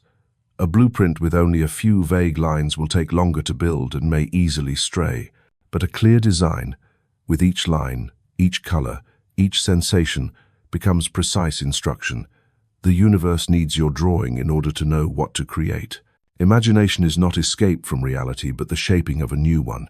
When you close your eyes and create images, you are not abandoning the world, but writing the script for the next one. And that world will gradually appear, because energy must follow the inner pattern. But imagination also has two sides. If you let it paint tragic scenarios, fears, failures, then that too becomes the blueprint. And inevitably, reality will form in that direction. That is why controlling imagination is one of the most important skills. You may not control every external event, but you can absolutely control the inner image. And that image will become the foundation for everything else. Practice this daily. Before sleep, let your mind sketch a day you desire not to escape today, but to sow the seed for tomorrow. Upon waking, spend a few minutes imagining the best moment that could come to you. These small exercises are how you train the pen of imagination, so it no longer paints at random but according to your conscious intent. Imagination is the blueprint of reality. If you want to live in a house filled with light, do not wait until you have bricks and mortar. Draw it now in the mind. If you want to walk a road leading to success, do not wait until you have every resource. Build that road in imagination. Once the inner image is clear, the universe will find the materials, the people, the situations to complete it. The reality you live today is the drawing you made yesterday, and the reality of tomorrow is waiting for the drawing you are sketching today. That is both power and responsibility. For you are the supreme architect of your life, no one else. There is a covenant that was signed at the very beginning, not with paper, not with solemn oaths, but with your very existence. That covenant is simple yet unchanging. The universe never abandons you. It always walks beside you, always listens, always responds. Whether you believe it or not, whether you are aware of it or not, whether you recognize it or not, this covenant is operating every second, every minute. You take a breath, that is proof. You see the sunlight each morning, that is proof. You look up at a sky filled with stars, that is proof. The universe has never left. It is only that sometimes you forget its presence. People often fall into the illusion that they are alone. In times of failure, they believe no one supports them. In times of loss, they feel the world has turned away. But if you look closely, you will see that even in the darkest moments there are subtle signs proving the universe is by your side. A word of comfort unexpectedly from a stranger, a small opportunity appearing when you thought every door had closed, a ray of light breaking through a thick curtain of clouds. These are not coincidences but reminders. The hidden covenant is still intact. Michael once went through a period of turmoil. He lost his job, his family broke apart, his health declined. He believed life had abandoned him. But one afternoon, wandering aimlessly, he happened to step into a small library. A book fell from a shelf right where he stood. Inside, he found words that seemed written just for him, giving him the strength to rise again. Later, he said that moment was the clearest proof that the universe had never left. It had only waited for him to open his eyes to its companionship. This hidden covenant does not promise that you will never face difficulties.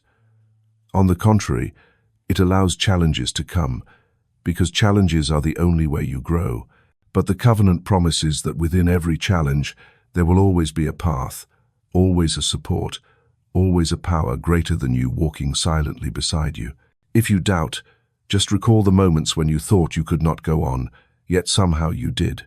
You did not do it alone. The laws of the universe operate like gravity.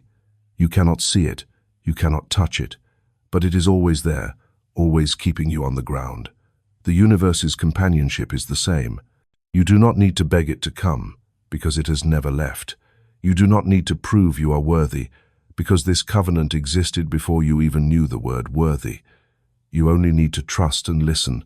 Pay attention to the small signs. Sometimes the universe speaks to you through a dream, through an intuition, through a strange coincidence. Sometimes it sends signals through repeating numbers, through a song that plays unexpectedly, through a chance meeting with someone. Every signal is a reminder that you are not walking alone. But if you focus only on your worries, you will miss its subtle language. The wonder is, this covenant does not bind you with dependence. The universe walks with you, but it does not control you. It places in your hands the power of choice and then honors every decision. When you choose faith, it opens the path of faith. When you choose doubt, it reflects doubt. But in both, it is still there, patient, waiting for you to remember the eternal covenant. You are never alone. Many only realize this truth after passing through storms. They look back and see that every step they took had guidance. Encounters that seemed accidental turned out to be crucial. Losses that seemed like disasters turned out to be new beginnings. Like an invisible thread, the universe wove the path, and all they had to do was walk it. If only they had recognized it sooner, they would not have been so afraid. The hidden covenant also carries a deeper meaning. It affirms that life never stands against you. Existence was not created to break you down, but to lift you up. Even adversity is part of the companionship, because it pulls you out of comfort zones and forces you to discover your potential. Like a strict but devoted teacher, the universe may push you down so you learn how to stand, but it never leaves you behind. When you know you are living within this covenant, you walk with new confidence. You no longer beg in desperation, but speak to the universe as to a companion. You no longer tremble before challenges, but look at them asking, "What lesson awaits me here?" You no longer see yourself as alone in life's ocean, because you know there is a greater current always carrying you in the right direction. Try sitting still, closing your eyes, and remembering the times you thought you were falling into the abyss but were lifted up. Remember the moments when you needed an answer, and it appeared by chance. Remember the times when you thought you had lost everything, only to discover you had more than you imagined. All of these are proof. All of these are the traces of the hidden covenant. The universe always walks with you. It is the silent current beneath every step. It is the invisible wings lifting you when you are weary. It is the lamp guiding you when you are lost, and it will continue to walk with you until the moment you fully remember that you and the universe have never been apart. For this covenant never breaks.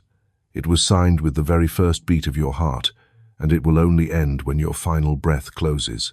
Until then, whether you believe or not, whether you recognize it or not, one truth remains unchanged. The universe is always there, silent yet steady, patient yet powerful, walking beside you in every journey. All life begins with breath. A newborn child, with its first cry, starts its journey with that first inhalation. And when life closes, the final exhale is the full stop to everything. Between those two ends, your entire journey is woven by breath. Breath does not merely sustain the physical body, it is also the bridge connecting you to an energy greater than yourself. When you inhale, it is not only air entering your lungs, but also an invisible stream of energy flowing into your consciousness.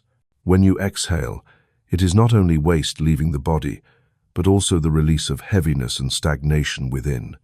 Inhalation is receiving, exhalation is giving back. This rhythm is the miniature model of the universe itself, always exchanging, always circulating, always cycling. Unfortunately, most people breathe without awareness.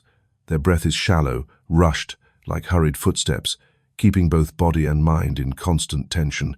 They forget that deep, slow, Conscious breathing is the key that opens the door to peace and creativity. A scattered mind cannot touch creative power, but a calm mind, connected to the rhythm of breath, becomes fertile ground where new ideas and fresh possibilities arise. Look to nature. The wind that passes over the fields is never hurried. The waves striking the shore are never frantic. The rhythm of the universe is always slow, steady, and deep. And your breath, when aligned with that rhythm, draws you out of the world's chaos and back into primordial harmony. It is there that you find the source of creativity. Artists have long understood this. Before painting, they close their eyes, take a deep breath, and let the idea flow naturally. Before performing, great musicians release all tension with their breath, allowing each note to merge with the inner current. Creativity does not come from strain, it comes from opening, and breath is the doorway that opens. Think back to the last time you truly breathed deeply and slowly, without anxiety, without rush, simply allowing the air to enter and leave. In that moment, you felt your whole body connected. The heartbeat slowed, the mind grew clearer, the eyes perceived the world with a purity rarely noticed. That was proof that breath does more than nourish the body, it also recalibrates the energy field around you. When you hold a dream in your heart, place it in your breath.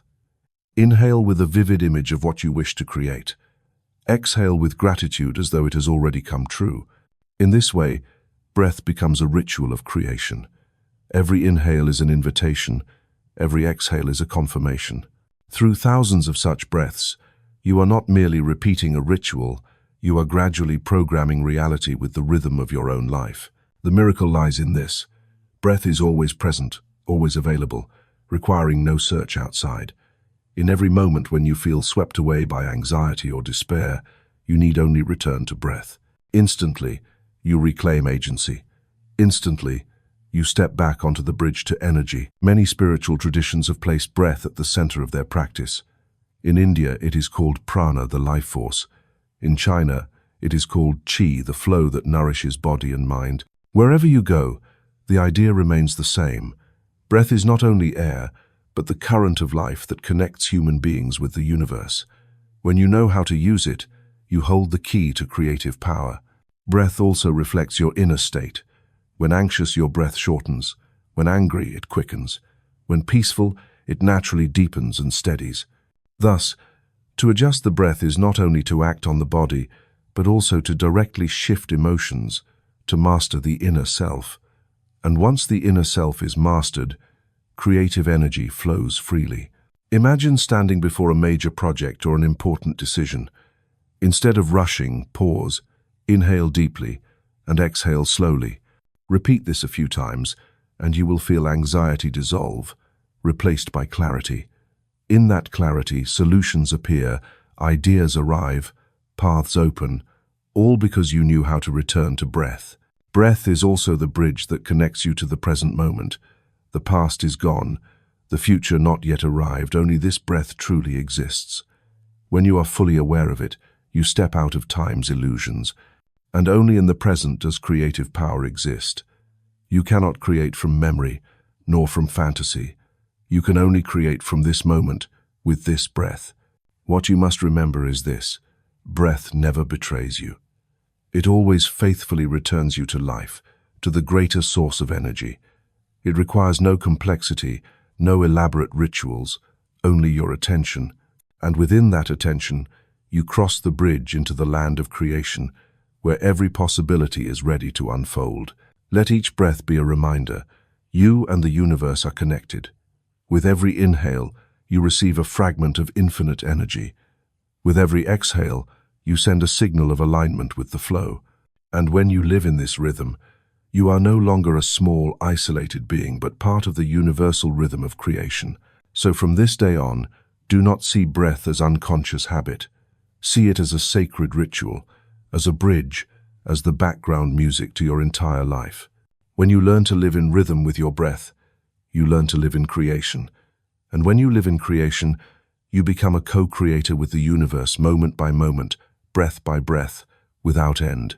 There is a kingdom that does not appear on any map, that belongs to no land, yet its power surpasses every throne in the outer world.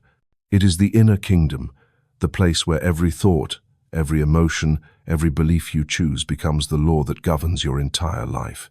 Those who fail to recognize this kingdom live as wanderers, dragged along by outer circumstances in chaos. But those who know how to master it, even while standing in the middle of storms, remain calm as though seated on a throne, unshakable by anything. From childhood, people are taught to conquer the outer world, to study better than others, to earn more, to climb higher, to control more. Yet few are taught that the real battle is not out there but within themselves. For if the soul is in turmoil, no throne is high enough to keep you from falling. If the inner self is at peace, no adversity is strong enough to bring you down. Victory within is victory complete. Consider Lydia's story. She was someone who had it all: a prestigious job, a large house, luxurious trips abroad. But a single small criticism was enough to throw her into crisis. The vast outer kingdom seemed impressive, but within her was a vacant, ungoverned space, and that emptiness drained her. Only when she learned to build her inner kingdom, to choose her thoughts carefully, to discipline her emotions, to set new beliefs, did she finally stand firm. Not because the outer world changed, but because the throne within was finally established. In contrast, Daniel, a humble carpenter, had nothing but his calloused hands. Yet everyone who came into contact with him felt a strange strength of peace. He was not swayed by market fluctuations or by gossip. He lived by the principles he had chosen within: honesty, serenity, steadfastness. And that self-mastery made Daniel's life more solid than any mansion. Others might be wealthier or more powerful, but they did not possess his unshakable stability. The inner kingdom does not arise by chance. It is built day by day from the smallest choices.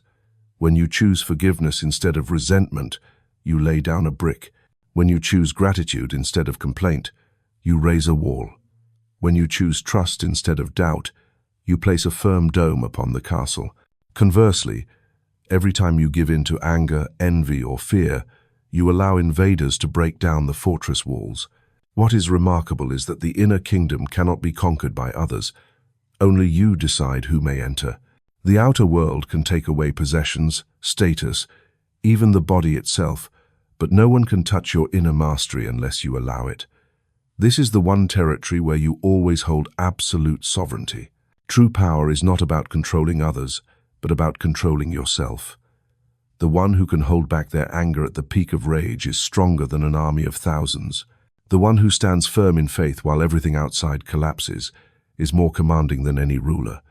The one who keeps the heart unmoved by praise or criticism is the true king of their own life. And the wonder is that when the inner kingdom is firmly established, the outer world reflects that stability.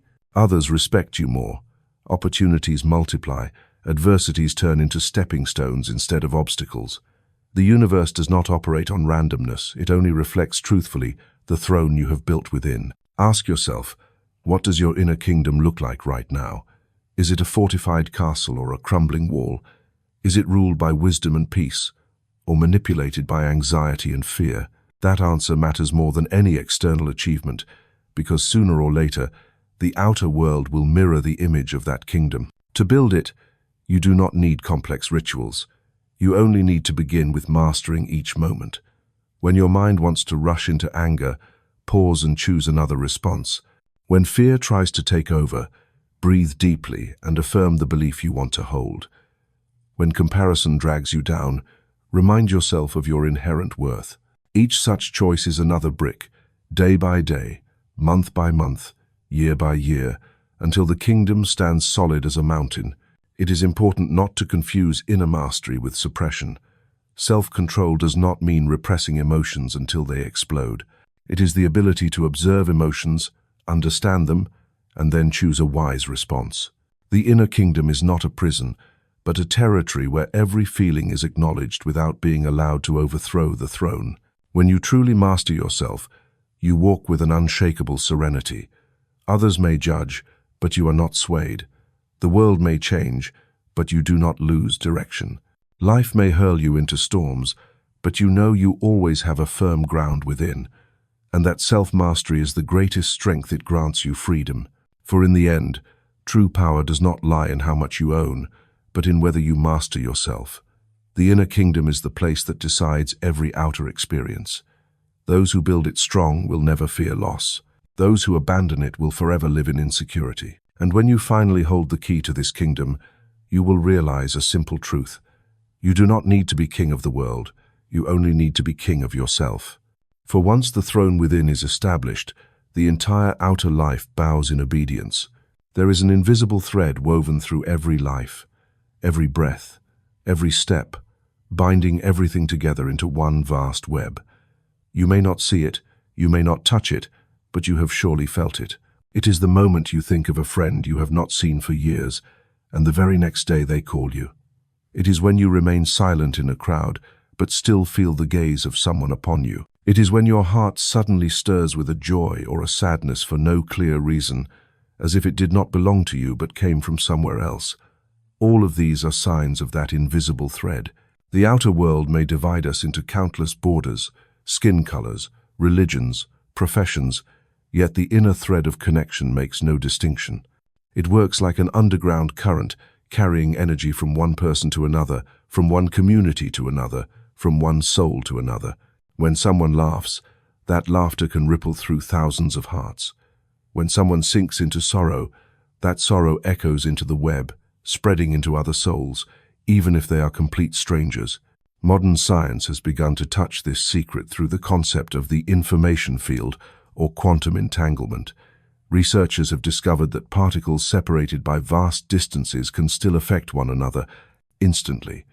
If at the level of particles this connection already exists, then at the level of the soul, it is even more powerful. Each human being is like a node in the network, where signals are constantly transmitted, forming the grand symphony of life. The story of Amy and her son illustrates this vividly.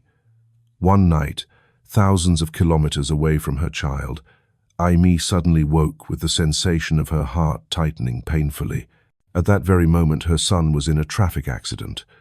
That sensation was not coincidence, but a signal from the invisible thread connecting their two souls. Maternal love is only one example, but in truth, all of us are bound by this thread, differing only in how sensitive we are to perceive it. To understand the invisible thread is to understand responsibility. Every thought, every emotion you create does not end with you, but flows into those around you. A kind act does not only change one person's life, it ripples outward far beyond what you imagine. Conversely, a word of hatred does not stop with the one who hears it, but enters the shared network, casting shadows over many other hearts. You are never an isolated island. You are a link in the web of life, and every vibration you create reverberates throughout it. Seen from this perspective, you understand why gratitude, love, and forgiveness have the power to transform the whole world. Because when you send out these frequencies, you are not only changing yourself, but also transmitting signals into the web, awakening other souls and giving them strength to transform as well. A single candle lit can ignite hundreds more, and before long, the entire space shines with light. In this turbulent era, being aware of the invisible thread becomes all the more important. Instead of asking only, "How does this affect me?" ask, "How is this flowing into the shared network?" When you choose to sow peace, you not only lighten your own heart, but also help calm the waves of chaos in the collective mind. When you choose to sow love, you not only fill your own heart, but also add a bright note to the grand symphony of humanity. The invisible thread is also a reminder that you are never alone. Even in the darkest night, when you believe no one understands you, remember that there are hearts in resonance, souls vibrating on the same frequency, unseen hands linking you to the greater web. You may not see them, but they are there. You may not hear them, but they are sending signals with you into the shared flow. When you become aware of this connection, you begin to live with a new awareness.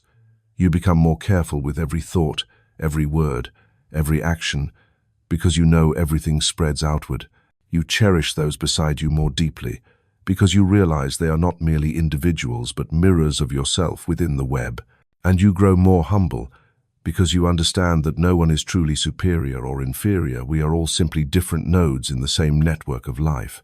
The invisible thread connecting all souls is also the secret of co-creation.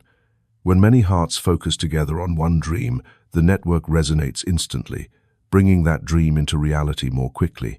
That is why collective prayer carries special power, why when many people send love together, a land can be healed. It is not magic, but the law of connection. Therefore, live as if everything you do is weaving patterns into the great tapestry of humanity. Let the patterns you leave behind be those of light, of love, of faith, for in the end, that tapestry will cover us all, and you too will be within it, lifted or bound by what you yourself have woven. You are not alone. You have never been alone. Every step you take vibrates into the web. Every beat of your heart resonates with countless others. And that invisible thread will endure, connecting you with all, reminding you that every soul, near or far, is weaving together the shared song of life. All ancient secrets, all the laws you have ever heard of, all the stories passed down from generation to generation, ultimately converge on one central point: mastery of energy. And this power does not come from force or from searching outward, but from 5 spiritual gateways: gratitude, service, forgiveness, joy, and stillness. When you open all 5 of these doors, you hold in your hand the ultimate key to step into the realm of infinite creation. Gratitude is the beginning. It transforms your eyes into a new lens, so that instead of seeing lack, you see wholeness. One person wakes up and sees only burdens, and their day becomes heavy. Another wakes up and feels grateful simply for the sun, for breath, for a body through which to experience life, and their day unfolds in a completely different rhythm. Gratitude is the frequency that lifts you higher, and when you are higher, you touch streams of energy invisible to ordinary eyes. Saying thank you is not just politeness, it is a vibrational command sent to the universe declaring that you are ready to receive more. Service is the second door. Some people spend their entire lives focused only on taking, collecting, accumulating, yet they remain empty inside. Because energy is like water, it must flow through you to make you alive. When you serve not from obligation but from joy, that energy multiplies. A word of encouragement, a helping hand, a heartfelt act of sharing, all of these stir the network of connection. And when that vibration spreads, it finds its way back, carrying multiplied blessings. You lose nothing when you give. You only create more space to receive. Forgiveness is the key of release. So many of us carry old wounds like stones in a backpack, walking on until we collapse from the weight. In truth, forgiveness is not justifying someone's mistakes. Forgiveness is the act of freeing yourself. When you let go of resentment, the energy that was trapped in the past immediately returns to the present. Forgiveness is like unlocking a door, letting the flow return, making the heart lighter, and allowing the new to enter. You cannot step into a bright room if you insist on holding the door shut with dark memories. Joy is the flame that lights everything. Not the joy that comes from victory or achievement, but the pure joy of being alive, of breathing, of experiencing. The universe operates on the frequency of delight, of continuous blossoming. When you laugh, when you relax and savor, you harmonize with that rhythm itself. And in that state, everything you touch becomes lighter. Success is not something you drag in by force. It is something that comes when you walk with a bright and joyful soul. Joy is not the final reward. It is the energy that attracts the reward to you. Stillness is the pinnacle. This is not outer silence, but inner quiet, where all chaos subsides and you can hear the true whisper of the universe.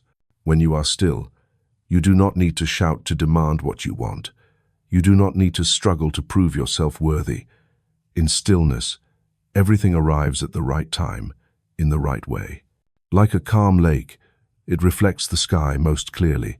A still mind is the mirror that illuminates the path you must take. These 5 doors, gratitude, service, forgiveness, joy, and stillness, are not separate, but interwoven like a circle. Gratitude opens to service. Service leads to joy. Joy awakens stillness. And in stillness you see more clearly the value of forgiveness. Each time you complete the circle, your energy rises to a new level. And when your energy reaches a higher plane, the universe responds with matching experiences. It is time to recognize. Mastery of energy is not manipulation, but alignment. You do not command the universe with rigid power. You open doors with gentle vibration. The one who knows gratitude, who knows service, Who knows forgiveness, who knows joy, and who knows stillness is the one who possesses the greatest power. They no longer fear because they know everything revolves around the frequency they emit. They no longer worry because they know the universe is never lacking. They no longer feel alone because the invisible thread always connects them with the whole. Take a moment to look within yourself right now. Are you carrying a mind heavy with old resentment? Release it, and you will feel lighter. Are you living in lack? Begin by being grateful for what remains, no matter how small. Are you exhausted from the race? Pause to serve, to let joy return.